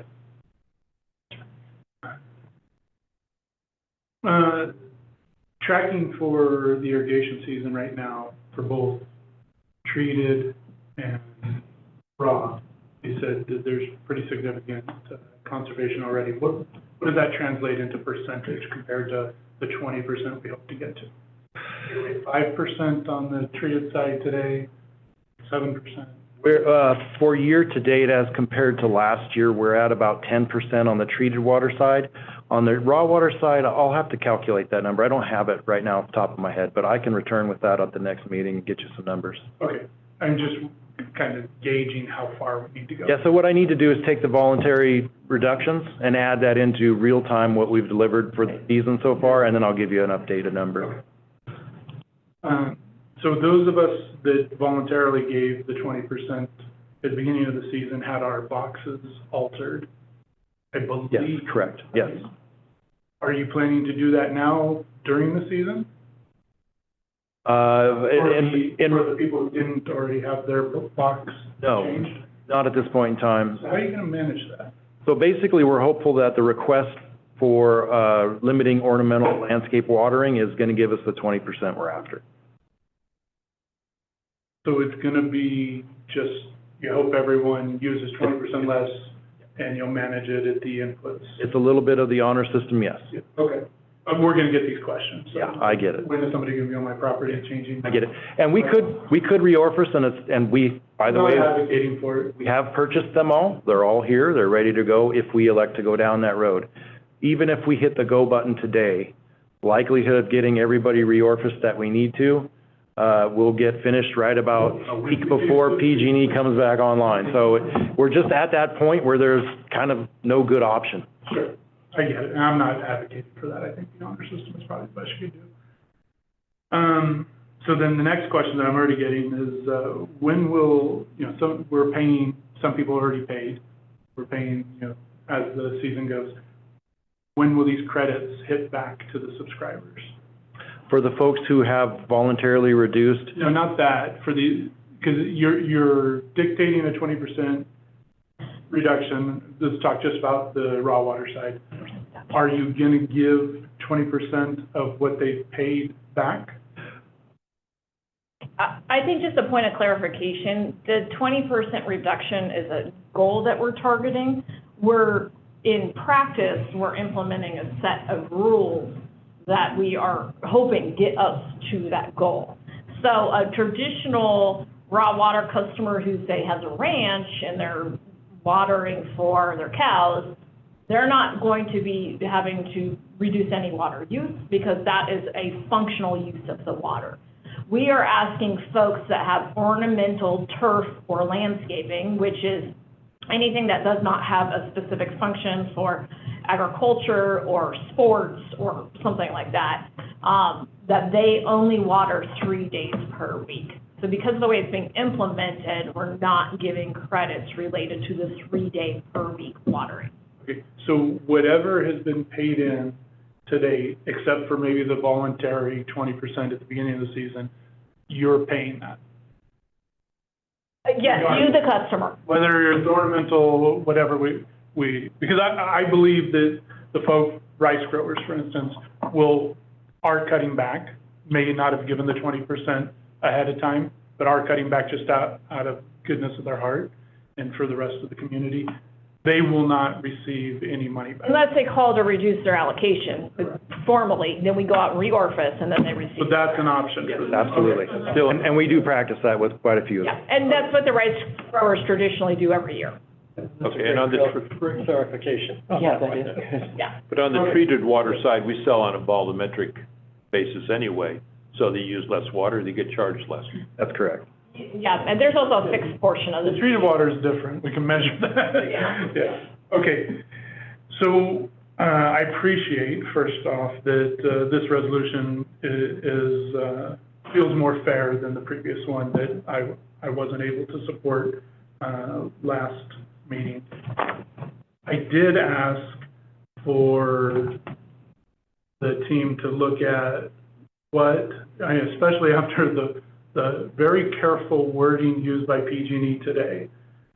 I deal in critical path all day long, as you probably do. So the thing that's giving them the most trouble is the thing in the critical path.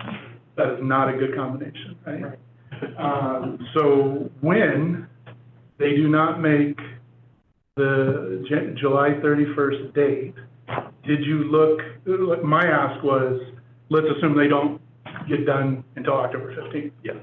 Like, what does that look like?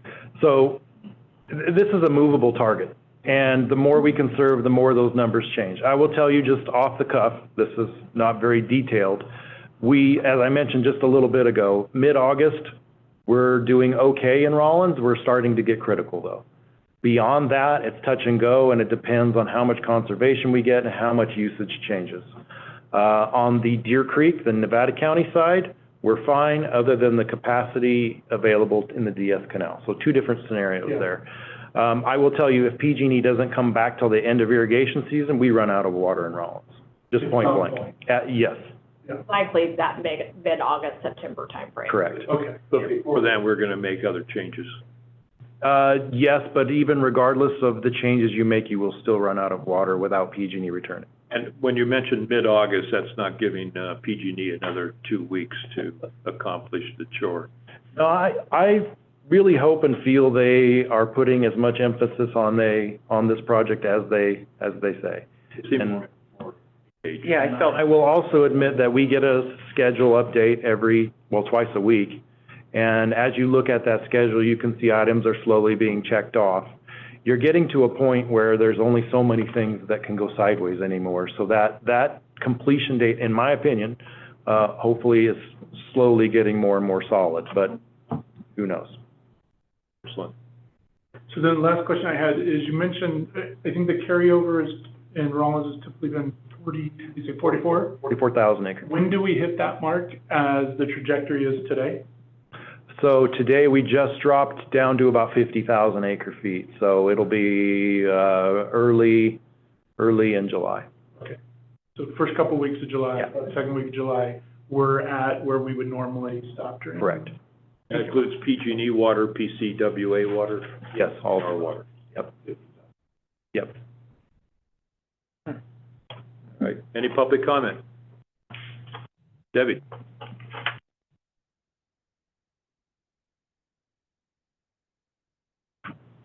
Thank you, Debbie Titunchi, Nevada County Farm Bureau. I just have a couple housekeeping questions on mandatory versus voluntary. So mandatory for me, I'm thinking there's got to be some sort of enforcement, but I can't picture how that's going to be accomplished. So let me ask a couple questions because it might all roll together. City water users like Nevada City and Grass Valley, we're also asking them the same thing. Are they all getting letters too? And then the last part of my question is, what's the cost every time you do a mailing like this? I imagine it's pretty exorbitant. So I'll stand here while you answer them in case. Okay. Great, thank you. So the City of Grass Valley and Nevada City are required per our surplus water agreement that they will abide by or better any conservation regulation we put in place. We will be communicating with them today, assuming this passes, and let them know where we're headed.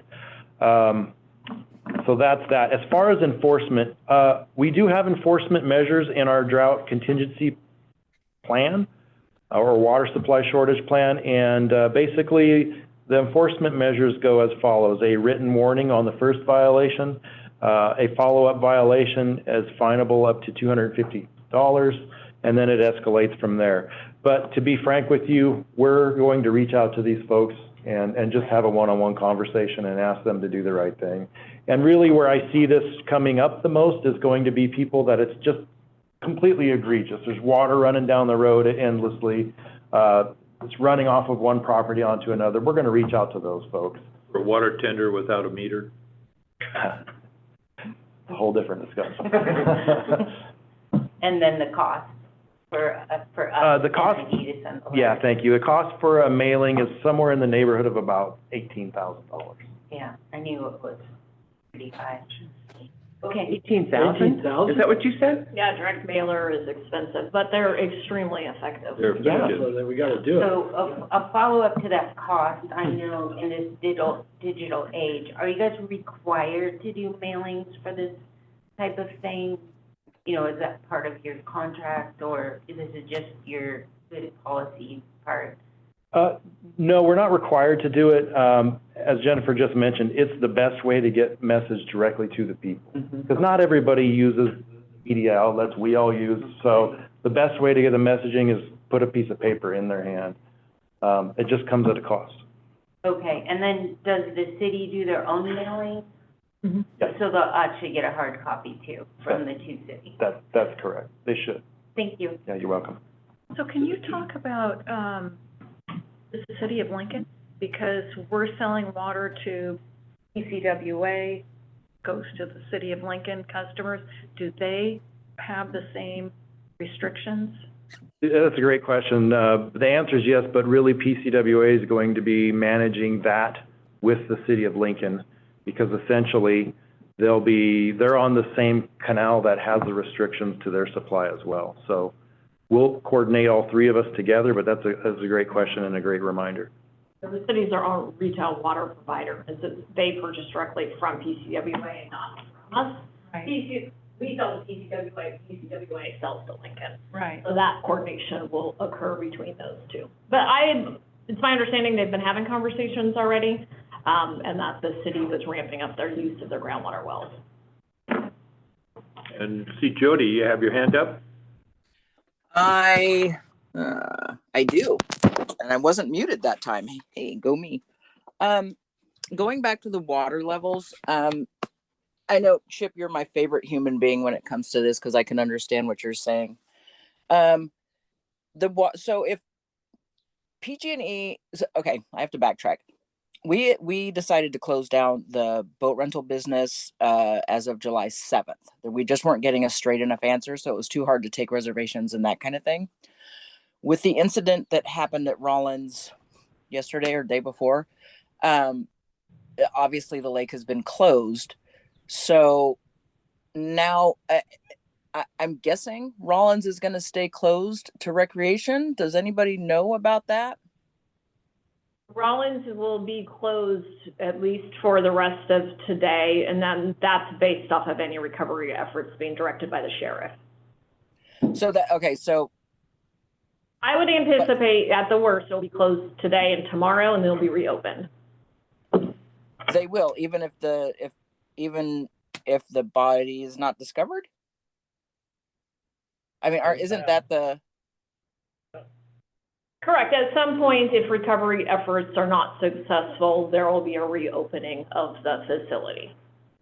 Okay, so then that's my follow-up question. As far as anybody knows, or if they can guess, do you think the water level will maintain through possibly the following weekend, like the 14th weekend? Or is that it's just kind of a guessing game?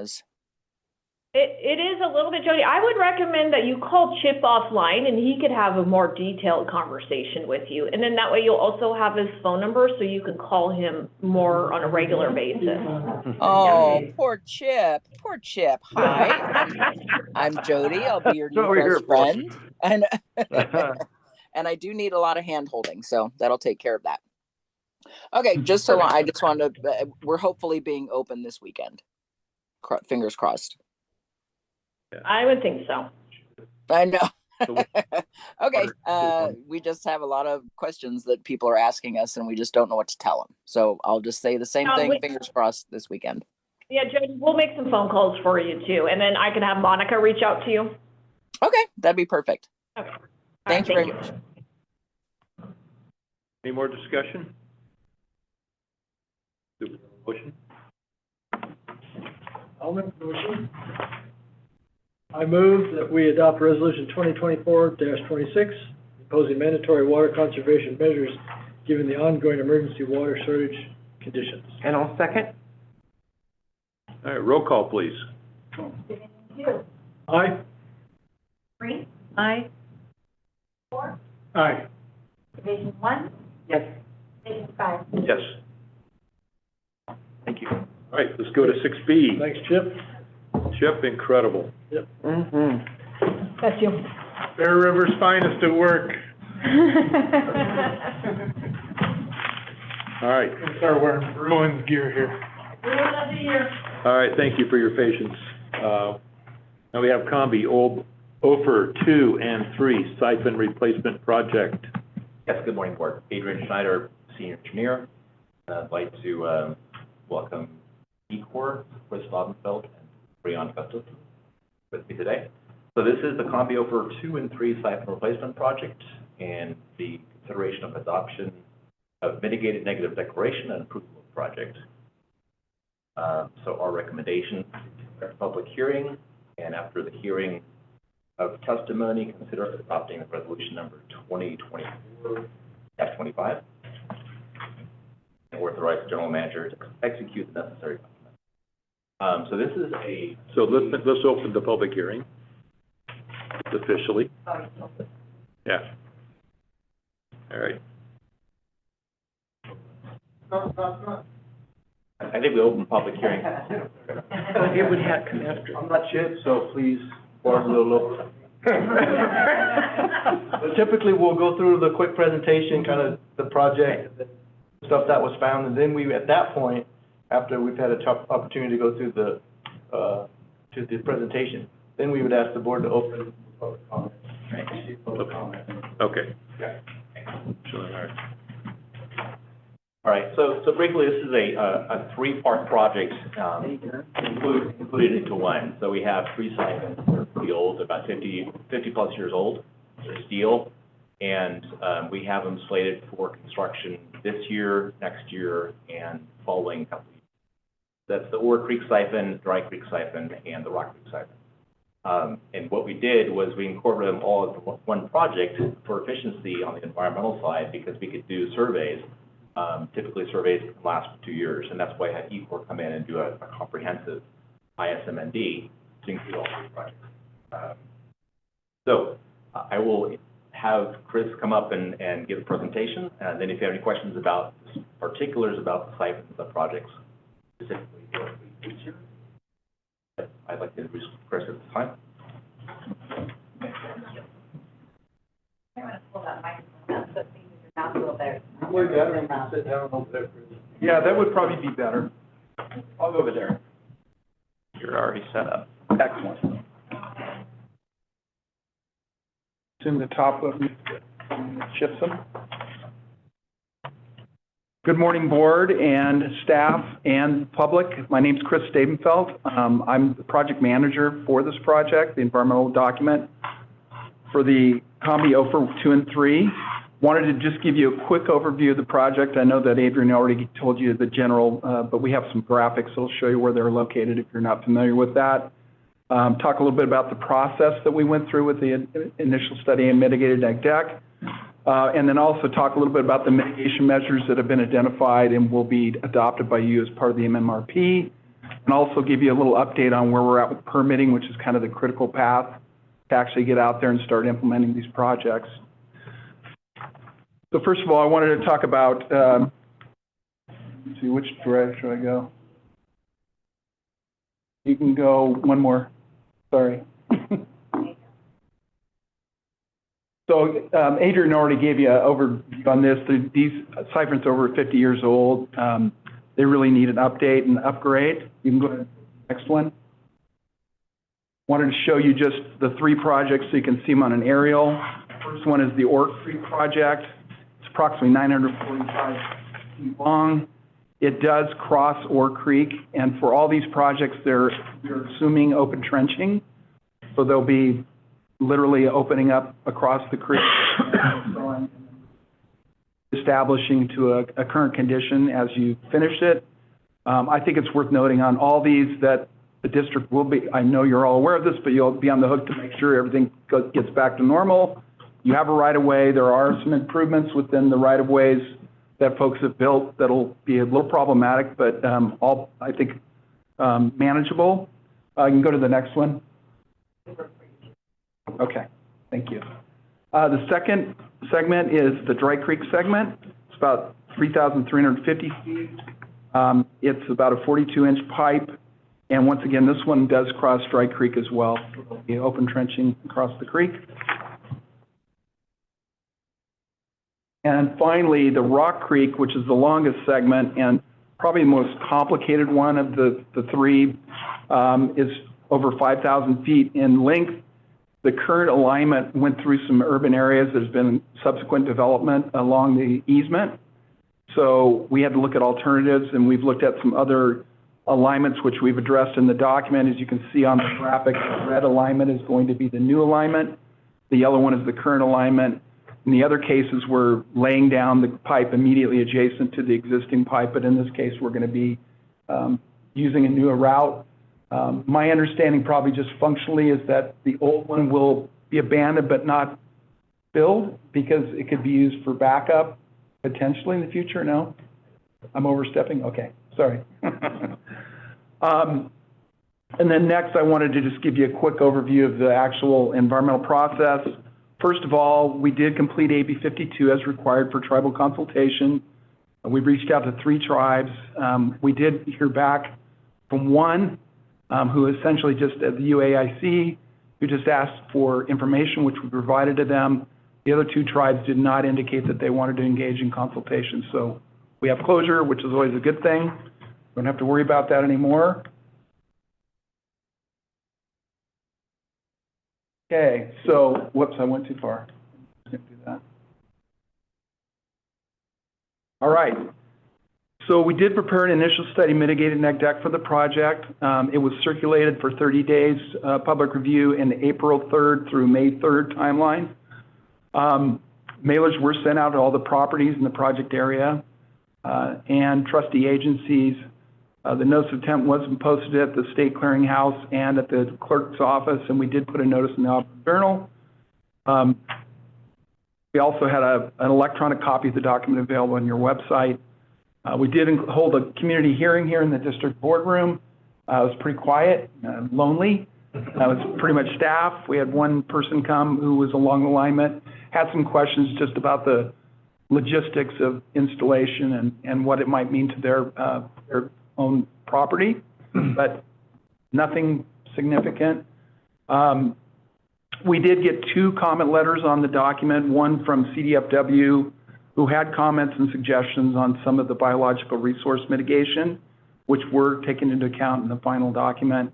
And then we got pretty much a standard comment letter from the statewide, which is basically a standard letter that we get on almost all our projects. I'm not going to go through these individually, but I did list out all the biological resource, or all the mitigation that we've identified for the document. There's a fairly substantial number of biological resource mitigation required. We have some sensitive habitats that we're going through. So this one is a little bit rigorous on the biological side. As indicated, 5 or 6 species that we're going to need to do pre-construction surveys for. There are a couple species that we need to do protocol level surveys for as well. Can you tell us what protocol? For some of the sensitive species, for example, I'm going to go back because there's a new, I don't know if you guys have encountered this yet or had to deal with it, but we have a new species that's being a candidate species, the crotch bumblebee, which has become kind of a hot topic, and CDFW is requesting surveys for them. They are they're a candidate species to become an endangered species, so they get special treatment. They're literally more than one survey. You have to do a series of 3 surveys, both to look at a habitat assessment and then look at whether they're present. So we're in the process of doing those to try to put us in position to do work in the fall. That's the one species that's protocol. We also did rare plant surveys. We've already done one of them, which has also been done to protocol. There's a second one being done, I think, tomorrow. There's an early season and a late season. I believe the first early season one was clean, which is great. Don't have to deal with any species, and we'll see what happens on the second one. We're hopeful that we don't find anything.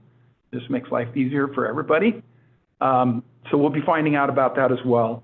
The rest of them are more pre-construction surveys for various species that might be present in the area just before construction. So just to clear the site and make sure that things are clear. We also have a number of, and you can see that it also identifies you need to get permits and you have to comply with the tree preservation the county tree preservation ordinance.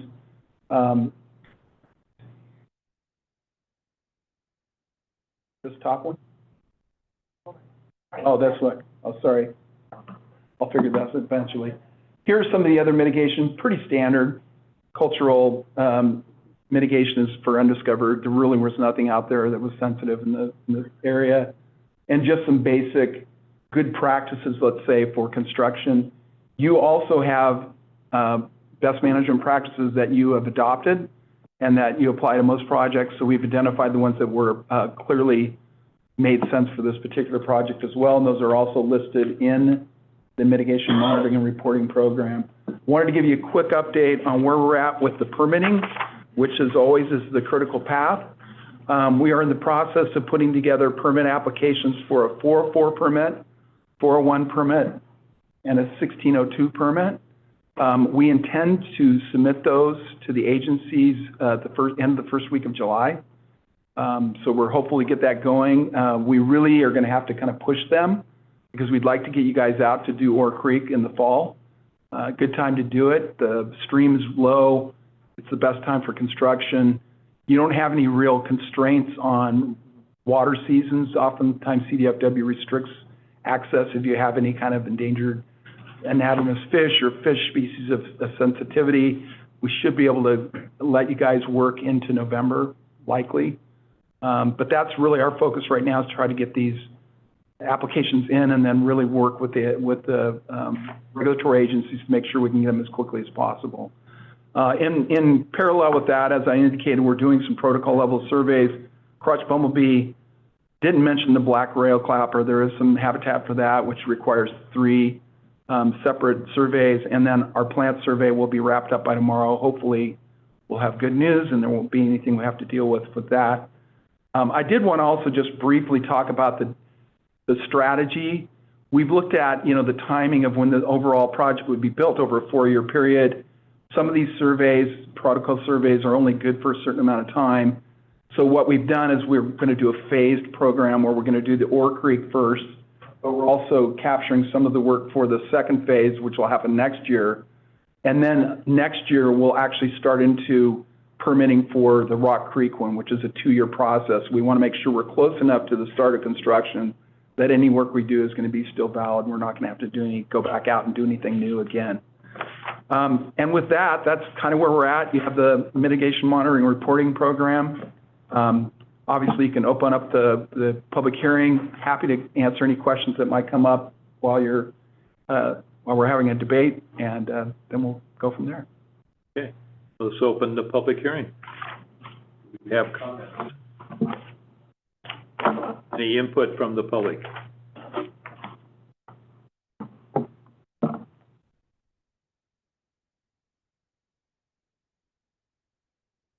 I recommend you close the public hearing. Yeah. So now the public hearing is closed.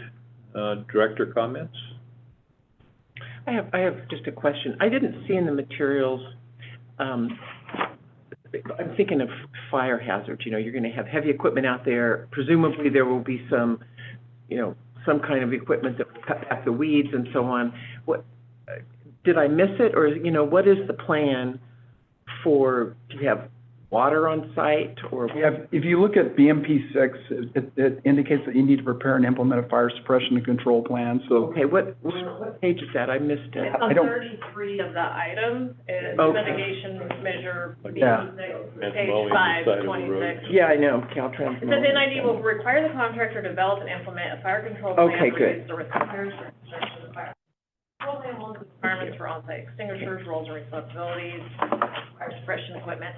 Okay, I missed it. It must have just, thank you. We do that on I thought probably, but yeah. I just checking.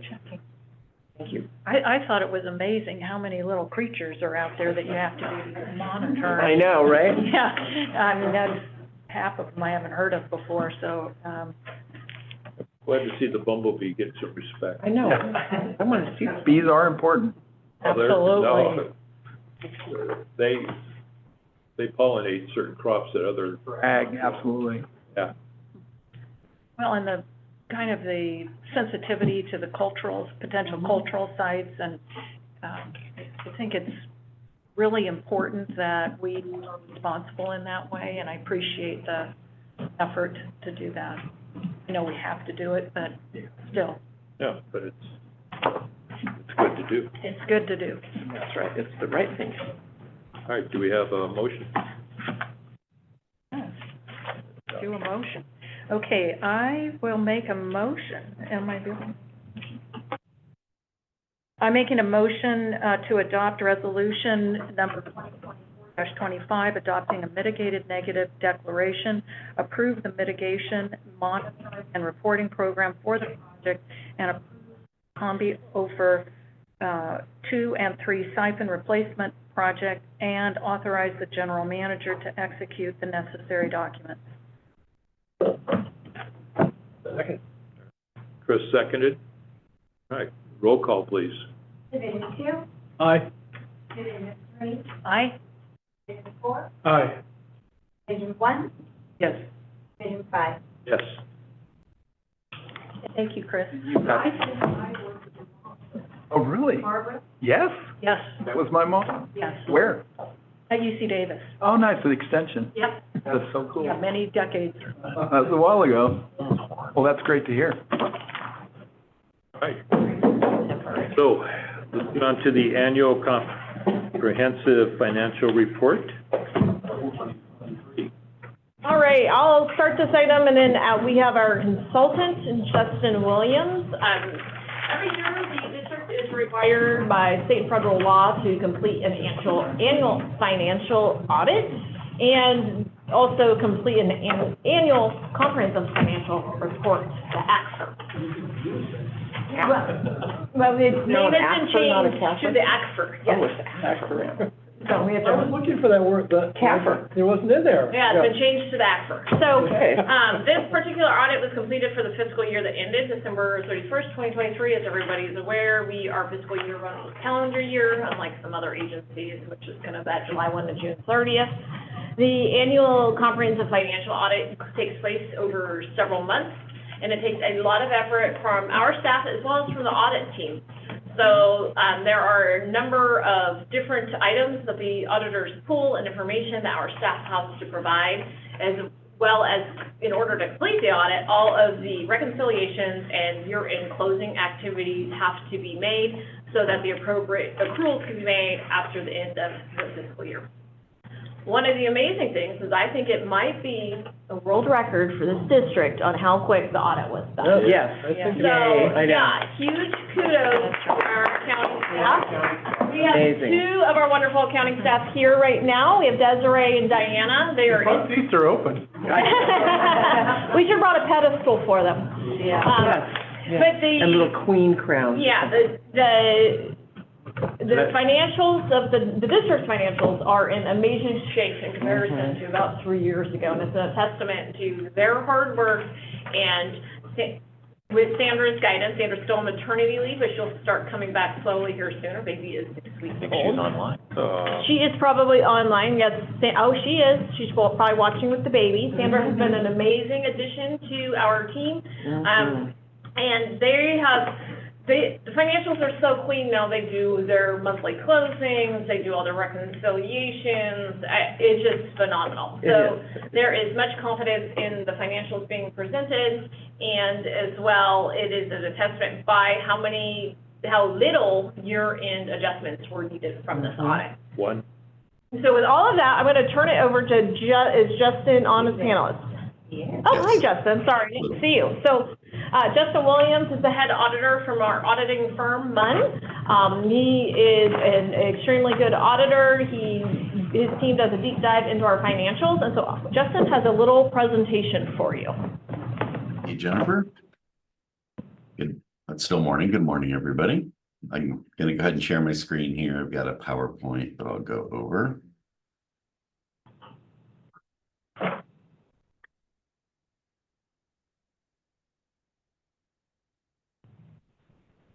Good job. Okay. As Jennifer mentioned, I'm here to present the audit results for the last fiscal year ended December 31st, 2023. And this is the 3rd year we've done it, your audit, and this is definitely the earliest I've presented, so that's definitely good news. One thing I like to remind the boards as well as members of management, the financial statements themselves are the responsibility of management. And then it's our job as the auditor to come in and form an independent opinion on those financial statements to let the reader know whether or not they're materially correct or fairly stated. So that's the goal of a financial statement audit, is to form an opinion on the numbers of the financials themselves. So a little bit about how we got here, the audit process, field work. So we were physically out at your offices the week of April 29th. Even though that's our official date of field work and we have the whole audit team out there, we request a lot of information up front and prior to that. Allows us to do a lot of the planning ahead of time. We import your financial information into our system. So we're looking at any variances from prior year to current year that maybe we weren't expecting, to make sure that we can modify our audit procedures appropriately. It also gives us time prior to field work to select samples. Catherine, I know she's on here, and Sandra at maternity leave, and the rest of the accounting staff, they can attest the amount of information that we request from them. It's quite a bit. But that gives them the opportunity, a little bit of time to pull that information so that we're physically out there in the field, and we can concentrate on doing the audit, doing the interviews, and then trying to disrupt your regular operations as little as possible. Another big part of the audit, even though it's a financial statement audit, we're required under the audit standards to look at your internal controls. And this is, if we end up with any types of recommendations, and we have had a few over the years, it's usually as a result of this part of the audit. When we're looking at your processes, we're looking at your controls, and we're making recommendations on how to improve them. And I listed here some of the main areas that we look at: the cash receipts, revenue coming into the district, disbursements and expenses, HR, payroll. Really what we're looking for here when we're talking about the controls you have in place, a couple different things. We're looking for segregation of duties. You want key functions, particularly on the financial side, to be appropriately segregated. You don't want one particular employee to have a whole lot of control over any particular process. Also looking for things like management's approval of certain transactions, as well as evidence of that approval that it was being performed. So those are the different types of areas that we look at. Jennifer mentioned too, the financial reporting side. That's something that's improved quite a bit since we've been the auditors in the last 3 years too. You get much more, the board receives much more regular financial information and accurate financial information throughout the year. There's definitely some improvements there. To continue with the field work, the biggest part of our audit is actually testing the numbers themselves. So testing the balances at 12/31, as well as the activity that occurred throughout the year.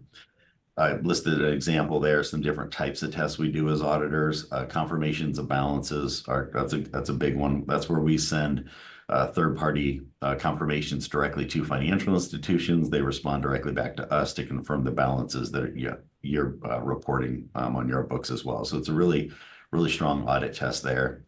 Also do a lot of cutoff testing. Oftentimes agencies are good at doing day-to-day accounting throughout the year. When you get to a cutoff, or at this point year end at 12/31, there's different types of entries that have to be done to close out the year-end books. There's accrual entries that have to be done to make sure that transactions are being recorded in the proper period. So because these aren't done on a normal basis, there's just more likelihood for error. So considered to be higher risk. So we look at a lot of transactions on both sides of your year end. So on that 12/31, we're looking at transactions into 2024 as well, into January, February, even March, because it's possible that, just a quick example of, if you cut a check to pay something for a service, maybe you cut a check in February, but that service actually occurred in December, that expense needs to show in December. And so that's just accrual accounting. And so we just need to make sure that all those types of things are done. And that's how we test that. Also do a lot of detailed tests of transactions where we're selecting specific transactions and balances directly from your accounting system. And then we request supporting documentation for those invoices, contracts, anything that will show us that those amounts being reported in your system are correct, as well as being classified correctly in the appropriate account or financial statement line item. Analytical review, these types of tests can be a way for us to test a lot of data at once. And examples are, I mentioned variance analysis a little bit, where we look at balances and accounts year over year, just to see if there's any unusual fluctuations. So that's a variance analysis. That's a type of analytical review. Another one are ratio analysis, where we'll look at things like average payroll per FTE, average benefits paid per FTE. And that allows us to get a really high level look at what those ratios are, and we compare them with prior years as well. So if anything unusual pops up, then we would drill into that a little bit further. Then the last part's the financial statements, making sure that the financial statements are prepared in accordance with all of the GASB requirements. So as a result of those audit procedures, there's 4 different reports or letters that we issue. Our audit opinion is the main one. The next one, the government audit standards report, and then the audit conclusion letter, and then also a management letter as well. So I will quickly go over the results of each of these. First one, I mentioned the independent auditors report. This is the main one. This report goes on our letterhead, signed, and goes on the front of your financial statements. So in the ACFR, it goes right before management's discussion and analysis in your financial statements themselves. So the purpose of this report is to indicate the opinion on your financials. And there's 4 different types of opinions that an auditor can provide: unmodified, modified, or unmodified, qualified, adverse, or disclaimer. And we have unmodified, which is a clean audit opinion. So definitely good news. It says that the financial statements are, as presented, are materially correct in accordance with GAAP, which is generally accepted accounting principles. So definitely good news. Next report we issue is the government audit standards report. This is reported separately from the ACFR. This report here, the main thing to know about this is the majority of the government audit standards fall on us as the auditor. We have to have additional CPE and training for all of our staff to be able to do governmental audits. We have to make sure that there's certain things in our own quality control systems to make sure that we're doing these audits correctly. The way that it affects you is if we identify any issues with your internal controls or any major findings, we're required to put those in one of 3 levels. Material weakness is the most severe, where there's a major breakdown in your controls. The next one, not as severe, is significant deficiency. So if we had any control issues that rose to this level, they would go in this particular report. And there's a prescribed schedule called a schedule of findings that would go in here that all governments report this way. Good news, as you can see here, we had no material weaknesses, significant deficiencies, or compliance exceptions to be reported here. If we have any recommendations that don't rise to the level of a material weakness or significant deficiency, we can report those separately on a management letter, and I'll get to that in a second. The next letter we issue is our audit conclusion letter. It's our letter to the board, communication to the board at the end of the audit. In addition to our audit opinion, there's certain other things we're required to communicate directly to you, and this letter accomplishes that. If there were any new significant accounting policies that were implemented during the year, we would let you know, and there were none. We're also required to let you know what accounting estimates are in your financials. All financial statements are going to have some sort of accounting estimate, not unusual. Depreciation by its nature is considered to be an estimate. And then for GASB 68, the unfunded pension liability, and then the OPEB liability for GASB 75, because those are derived using actuarial calculations, those are considered to be an estimate. And so those, that's why we report those as an estimate.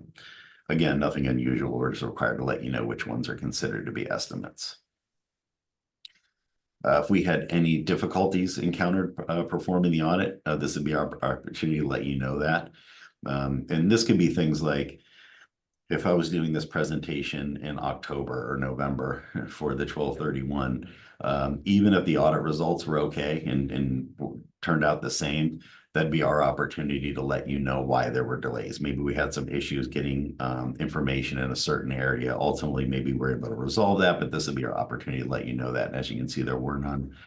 If we had any disagreements with management over particular accounting policies or anything, we would let you know here as well, and there were none. The big one here also is the audit adjustment.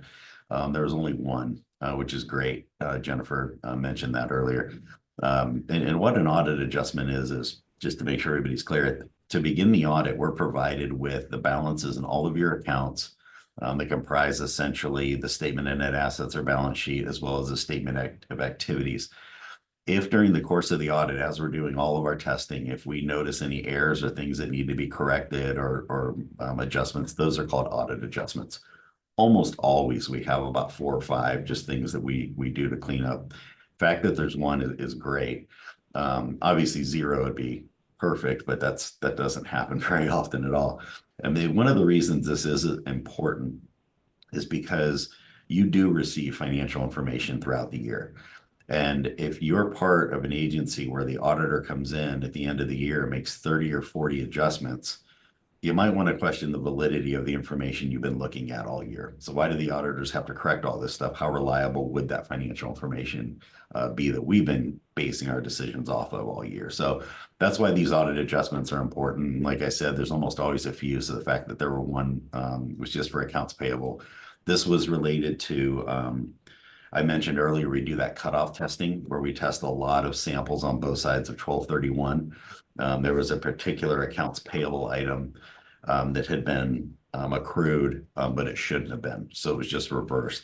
And so it's really just moving an expense from one year to the other. Nothing really unusual there.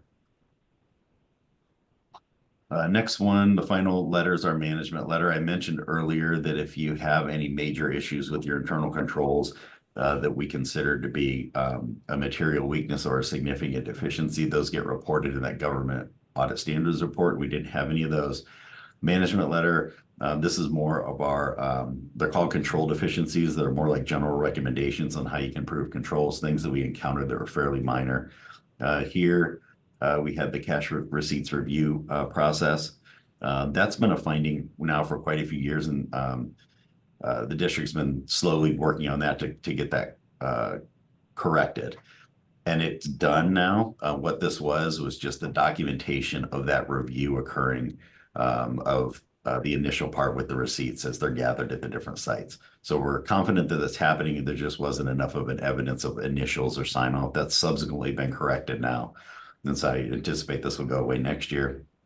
And then the other one, there were some issues with the bank reconciliations at the end of the year.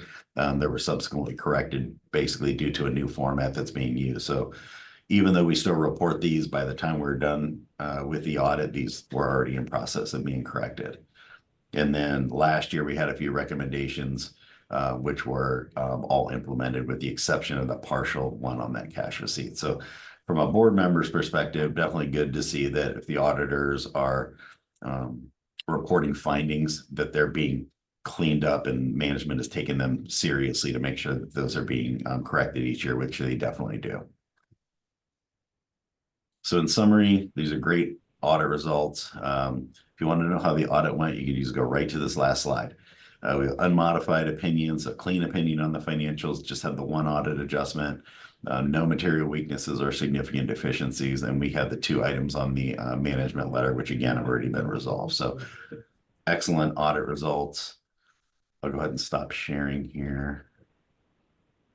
But I do, in close just quickly, I do want to say, I mean, Catherine, Sandra, the rest of the finance team, they do an excellent job. And in the 3 years that we have been doing this audit, we have seen significant improvements in the financial processes, the reporting side of things, and they definitely should be commended for the work they've done, the processes they put in place, and it's a much more well-documented financial process and financial close now than it was just a few years ago. So they should be commended for their hard work on this, definitely.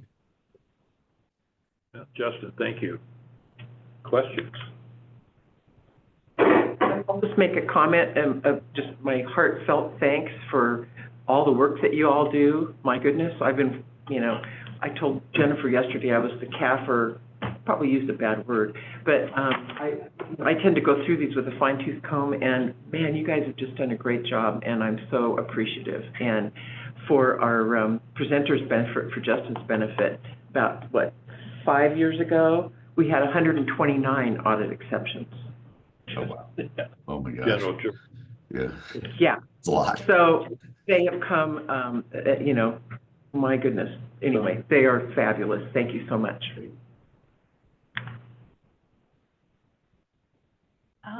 Can you give us an update on what you think the cash receipt procedure, how much longer do you think will be in? Right, what can It's be already done about it? addressed. I thought it was something that it wasn't. I'm not sure. Yeah, you and I talked about it. Yeah, essentially when, we call it cash out of the campgrounds, there was a huge cash issue with the campgrounds. But we addressed the most scary portions of it when I first got here. Paper bag. Yeah, the whole The paper paper bag of cash thing. The plastic bag, that's right. Plastic bag of Lunch cash, bag. yeah. So essentially what's happening is that when the cash gets, at the camp stores, they sell things, candy, ice cream, whatever, they collect cash.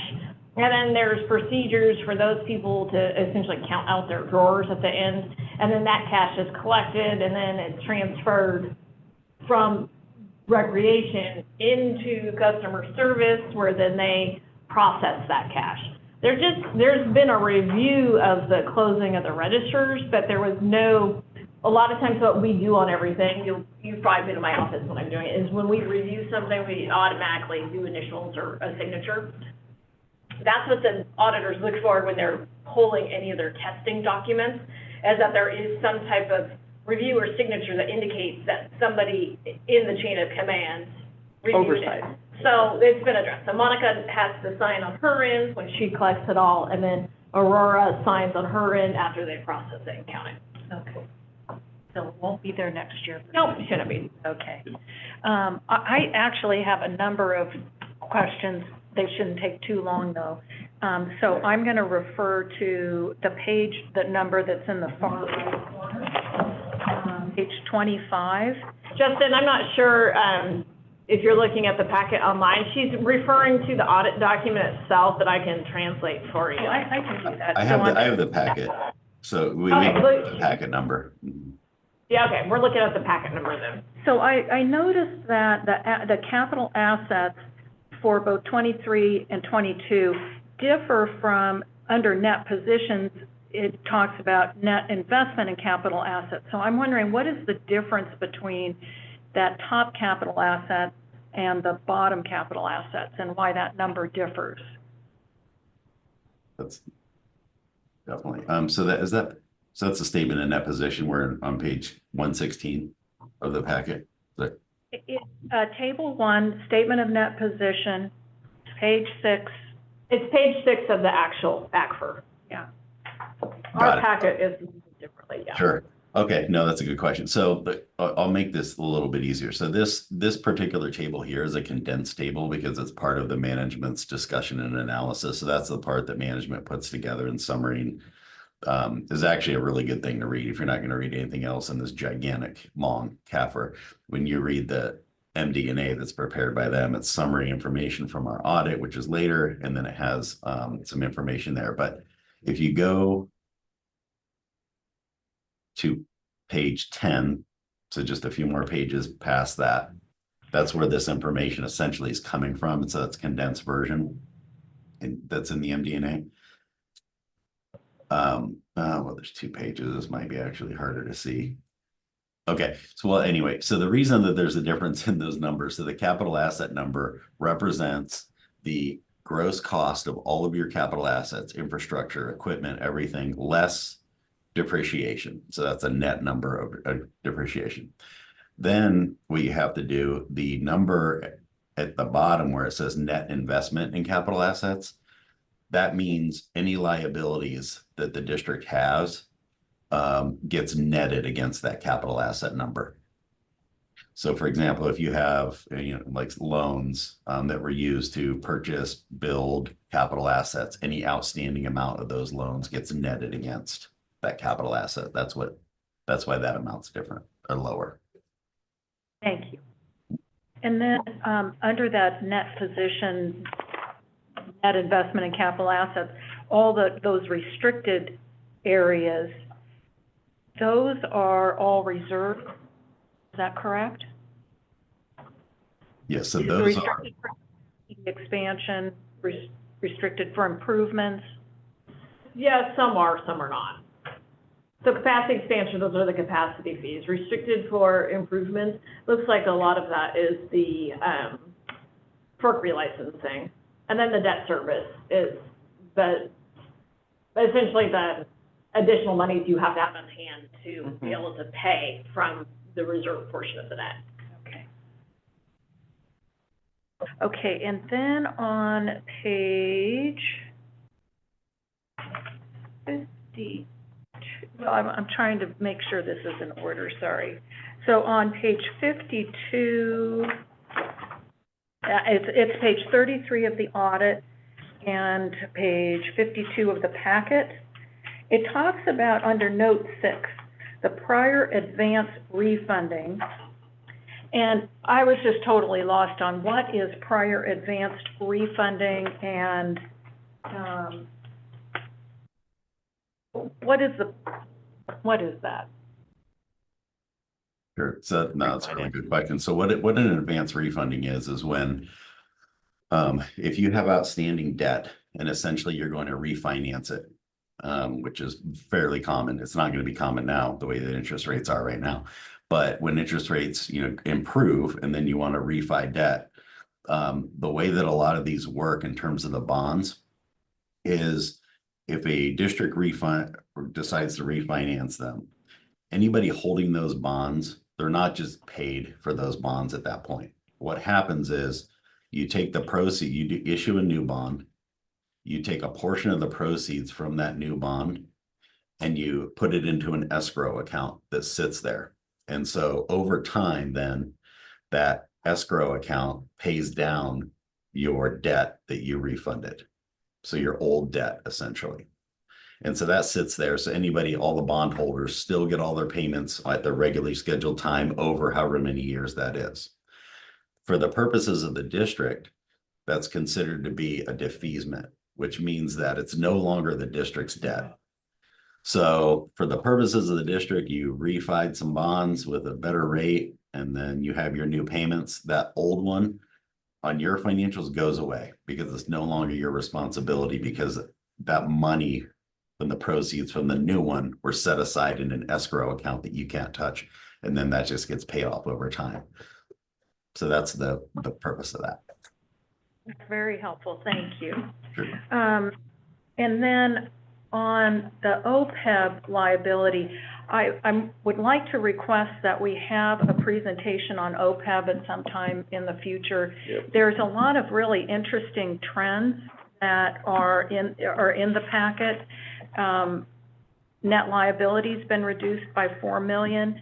The net position as a percentage of covered payroll is down from 59% to 28%. And so I wonder, what's kind of our long-term goal with this? And If you recall, we just had a presentation on OPEB, maybe about 6 months ago. Yep. So it'll be nice to tee it back up when the next actuarial evaluation is completed, which is completed on an every 2-year basis. What I think that is causing the big swing is just difference in market conditions and discount rates. So and they're always real difficult because those valuations don't line up with our fiscal year. So in 1 year, you'll have a big increase and then an associated decrease in the other 6 months. And so it kind of gets a little fuzzy. But once the next actuarial valuation is complete, then we can bring it back again. Okay, thank you. Go ahead. So, Justin, you said that OPEB is kind of an estimate figure. Have you seen anybody have a way to fix that, that gyration, that difference? Or how can we get it down to not an estimate, but to a fixed number? Yeah, so there's no real way to actually have a fixed number for that, because it's all about projections. You're guessing what future healthcare costs are going to be. So that's where we all rely on those actuaries to do those calculations to try to determine what that is ultimately going to be. But there's just unless you had a time machine, there's no real way to get that as an exact number, because they're just guessing on what the future trends have been and what they're projecting those to be. And so for the purposes of us, we have to call it an estimate. But in those swings, like Jennifer said, those are just going to happen because of, you have a really good year 1 year investment wise and a bad 1 year the next. They do attempt to smooth this out a little bit. It gets a little complicated, but that's where the deferred inflows and outflows come into play. And so it tries to smooth that out as much as possible. So without that in place, these swings would even be bigger. But it's just the nature of it because there's so many moving parts. It's not only actual costs that are in place. There could be changes in inflation. There could be obviously market conditions, which have fluctuated quite a bit over the last several years. So there's a lot of moving parts in this. So it's going to unfortunately just go up and down. And it really should be looked at more of, what's this looking like in the long term? The district is funding it. So your net OPEB liability, a lot of districts still, which has surprised me, aren't funding it, and they're still doing it as a pay-as-you-go basis. So essentially all you're doing is paying the retirees' premiums rather than setting aside money for future retirees. So the district is doing that. Very rarely, if ever, do I see a net OPEB asset. It's always liability. And so every once in a while you'll find one, maybe it's a frozen plan or a plan that's been terminated or something. And so that just essentially just means, and just everybody's clear, the net OPEB liability versus the net OPEB asset. If that number were zero, so if you had no net OPEB liability or asset, that means at that given point of time, the amount of assets or investments that you have in trust, if all of the future projections in terms of how much money that's going to make, how much healthcare costs are going to go up and all that, that would be just enough to pay off those future balances. So if you have a liability, that means, well, there's still more that's going to have to continue to be contributed in to ultimately meet those future obligations. Thank you. On page 60 of the report, of the actual staffer,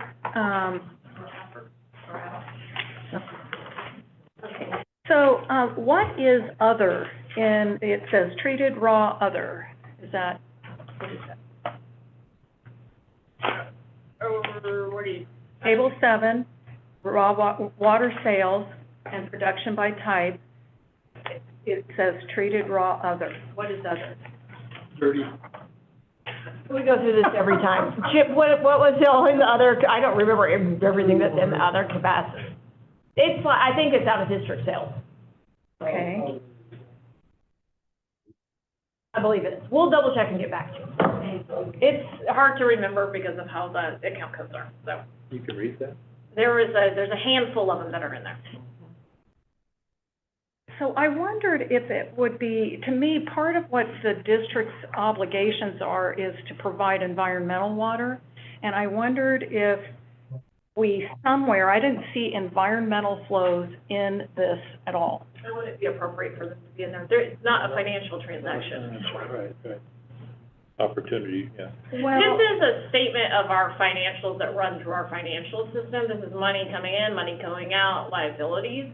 Although there is an associated cost due to revenue loss, you can't sell it, it's not a transaction that takes place. I think it's a good idea that we do that. You wouldn't put it in this. There's no charge for it. You would not put it in this. No, you wouldn't put it in there. No, we can provide that information. okay, so I'm just going to say how I look at these tables. I find to be very helpful because I know in the audit, I can always find in summary format some of this data, which I can't find anywhere else easily. And so that was my interest, not that it's part of the financial report, but if I do look at the audit to see what are the trends in number of FTE. That to me isn't necessarily a financial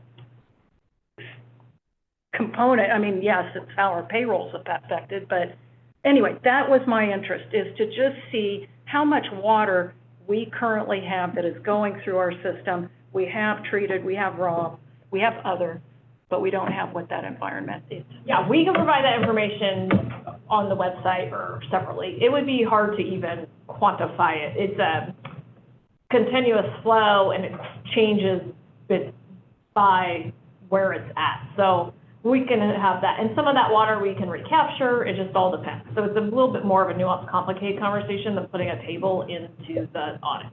Okay. But maybe, so part of it's in-stream flows, but also part of it, how much is spilling? There we go. I had to get that in. Yeah, that's out of the realm of I had to the get that audit. in for Chris. Yeah, those are conversations we You should know- have outside of the You notice I refrained from asking PG&E how much water's run down South Human River. How many acre feet? I refrained. You should have asked. They would know. Well, the water guy might. They know. The water guy. In my head. You're right. But I refrained. How much spill is How much happening? spilled out of Spalding? Out of Spalding. Yeah, Let's not I go shouldn't there. have brought that up. we're derailing the financials. All right. Okay, so my next question is on page 65 of the audit, page 87 packet. And this talks about the debt service coverage ratio. And so you see that we've really gone from a high of 13.5% down to 6.15. And not, I'm sure, for this, but to raise the request, I would like to see, as part of our plan for water continuing conversations, the debt service coverage ratio if we built Centennial or raised Rollins at different levels of height. Or whatever alternative. Yes, whatever alternatives might be. The other thing I just noted was the number of FTE on page 92. So, no, this is that's the wrong Back page. further. Back for us, 209. 70 of the, 92 of the package. Anyway, what it shows is that we had a high head count in 2018 of 219. In 2023, we had 192. So I think a lot of credit, I think that we should draw attention to that. We're operating a more complex organization and with more regulatory and other requirements, and at the same time, there's been a very notable reduction in FTE. That is a tribute to the staff because they're the ones having to pick up the same and more work. So, anyway, I noticed that too. That's why I like the charts. Yes. Excellent. And that's the end. Trevor? So I have one quick question. It was, our investment return was 11.8 million? Yes. Mm-hmm. Is that net position That includes increase? additional investments. Also additional? Yeah. That's just not the 4 or 5%, whatever percent we're getting. I don't believe so. That's the money you're able to save Yeah, when and put into our reserves and operating capital. Yeah, we manage cash on a weekly basis, so when we start building up money, we have specific targets for, say, our checking account, our LACE account, and when we start exceeding those targets, then we start making investments. Yeah. It's just incredible. We're still 101 million on reserves and 32 million on operating about. I'd have to, I just looked yesterday, but I cannot. I don't think that. But the numbers are incredible and really a testament. Thank you. Numbers are great. Yeah, that's everyone's commitment to being really thoughtful about spending money. Yeah. Yes. Yeah. And thank you guys for Yep, great work crunching on the numbers audit. are, yeah. You know, Sometimes you get into it, sometimes you can't. well, I just wanted to make a comment, especially as it relates into this whole idea of conservation and 20% and who's being affected and so on. And so on page 4 of the presentation, or maybe the audit, and page 23, I don't know which is which, but it shows that we have a 90-10 split between that which is raw water and that which is treated. Yep. And I've been hearing, the numbers slide around a little bit, 80-20, so on and so on, but this is 90-10, and I just think it's interesting to keep that in mind.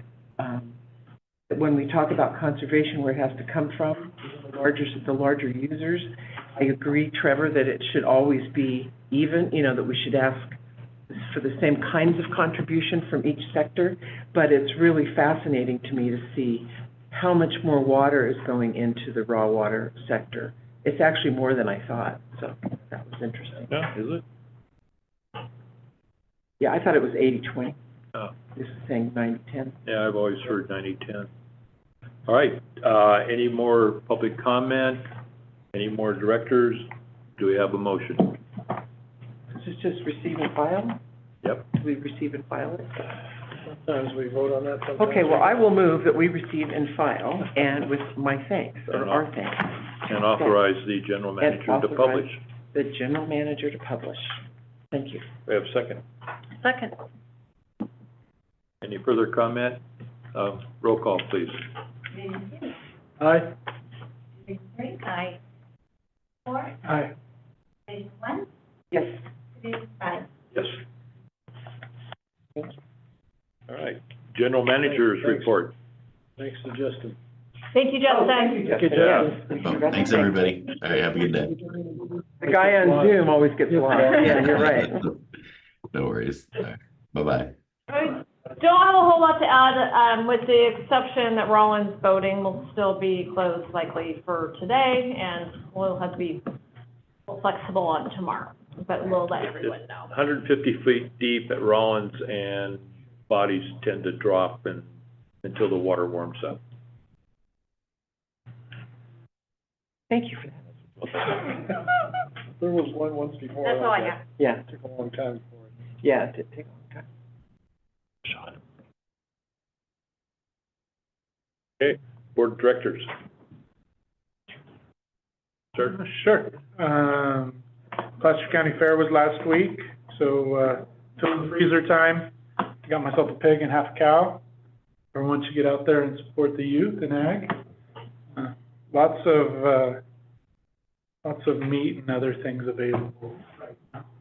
And then, tonight, if you got nothing going on, Fowler Farms Brewery, come check out the brewery and support Shantyland.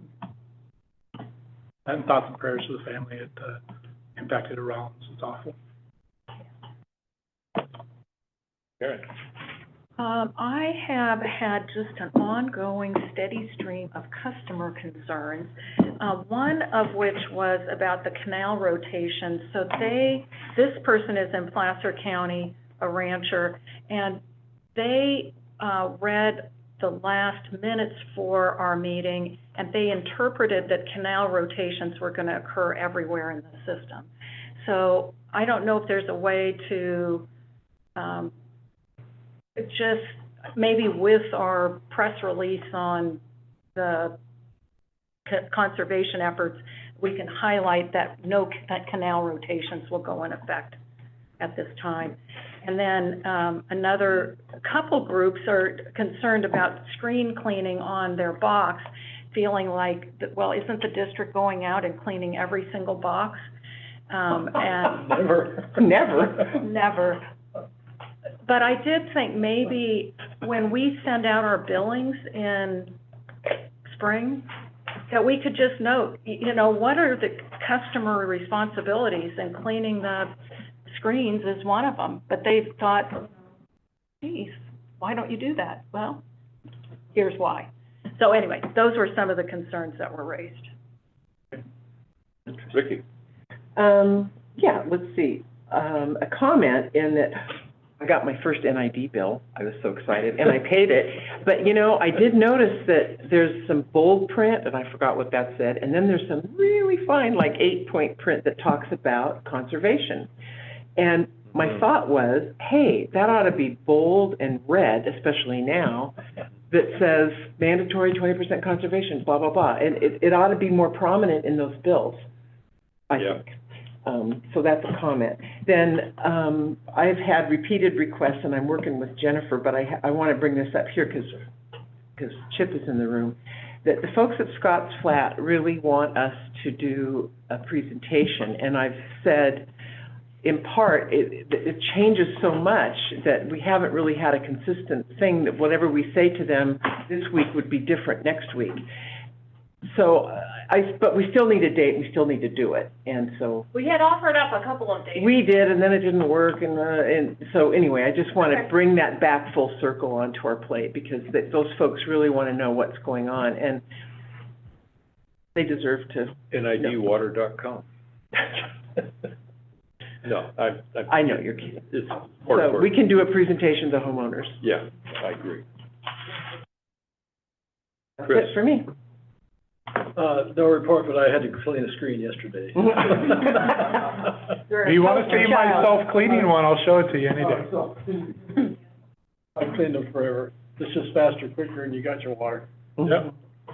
Put a brush on the quad and when you go by any of them. It is. Well, I like the automatic ones I've seen at Fuller Lake, right?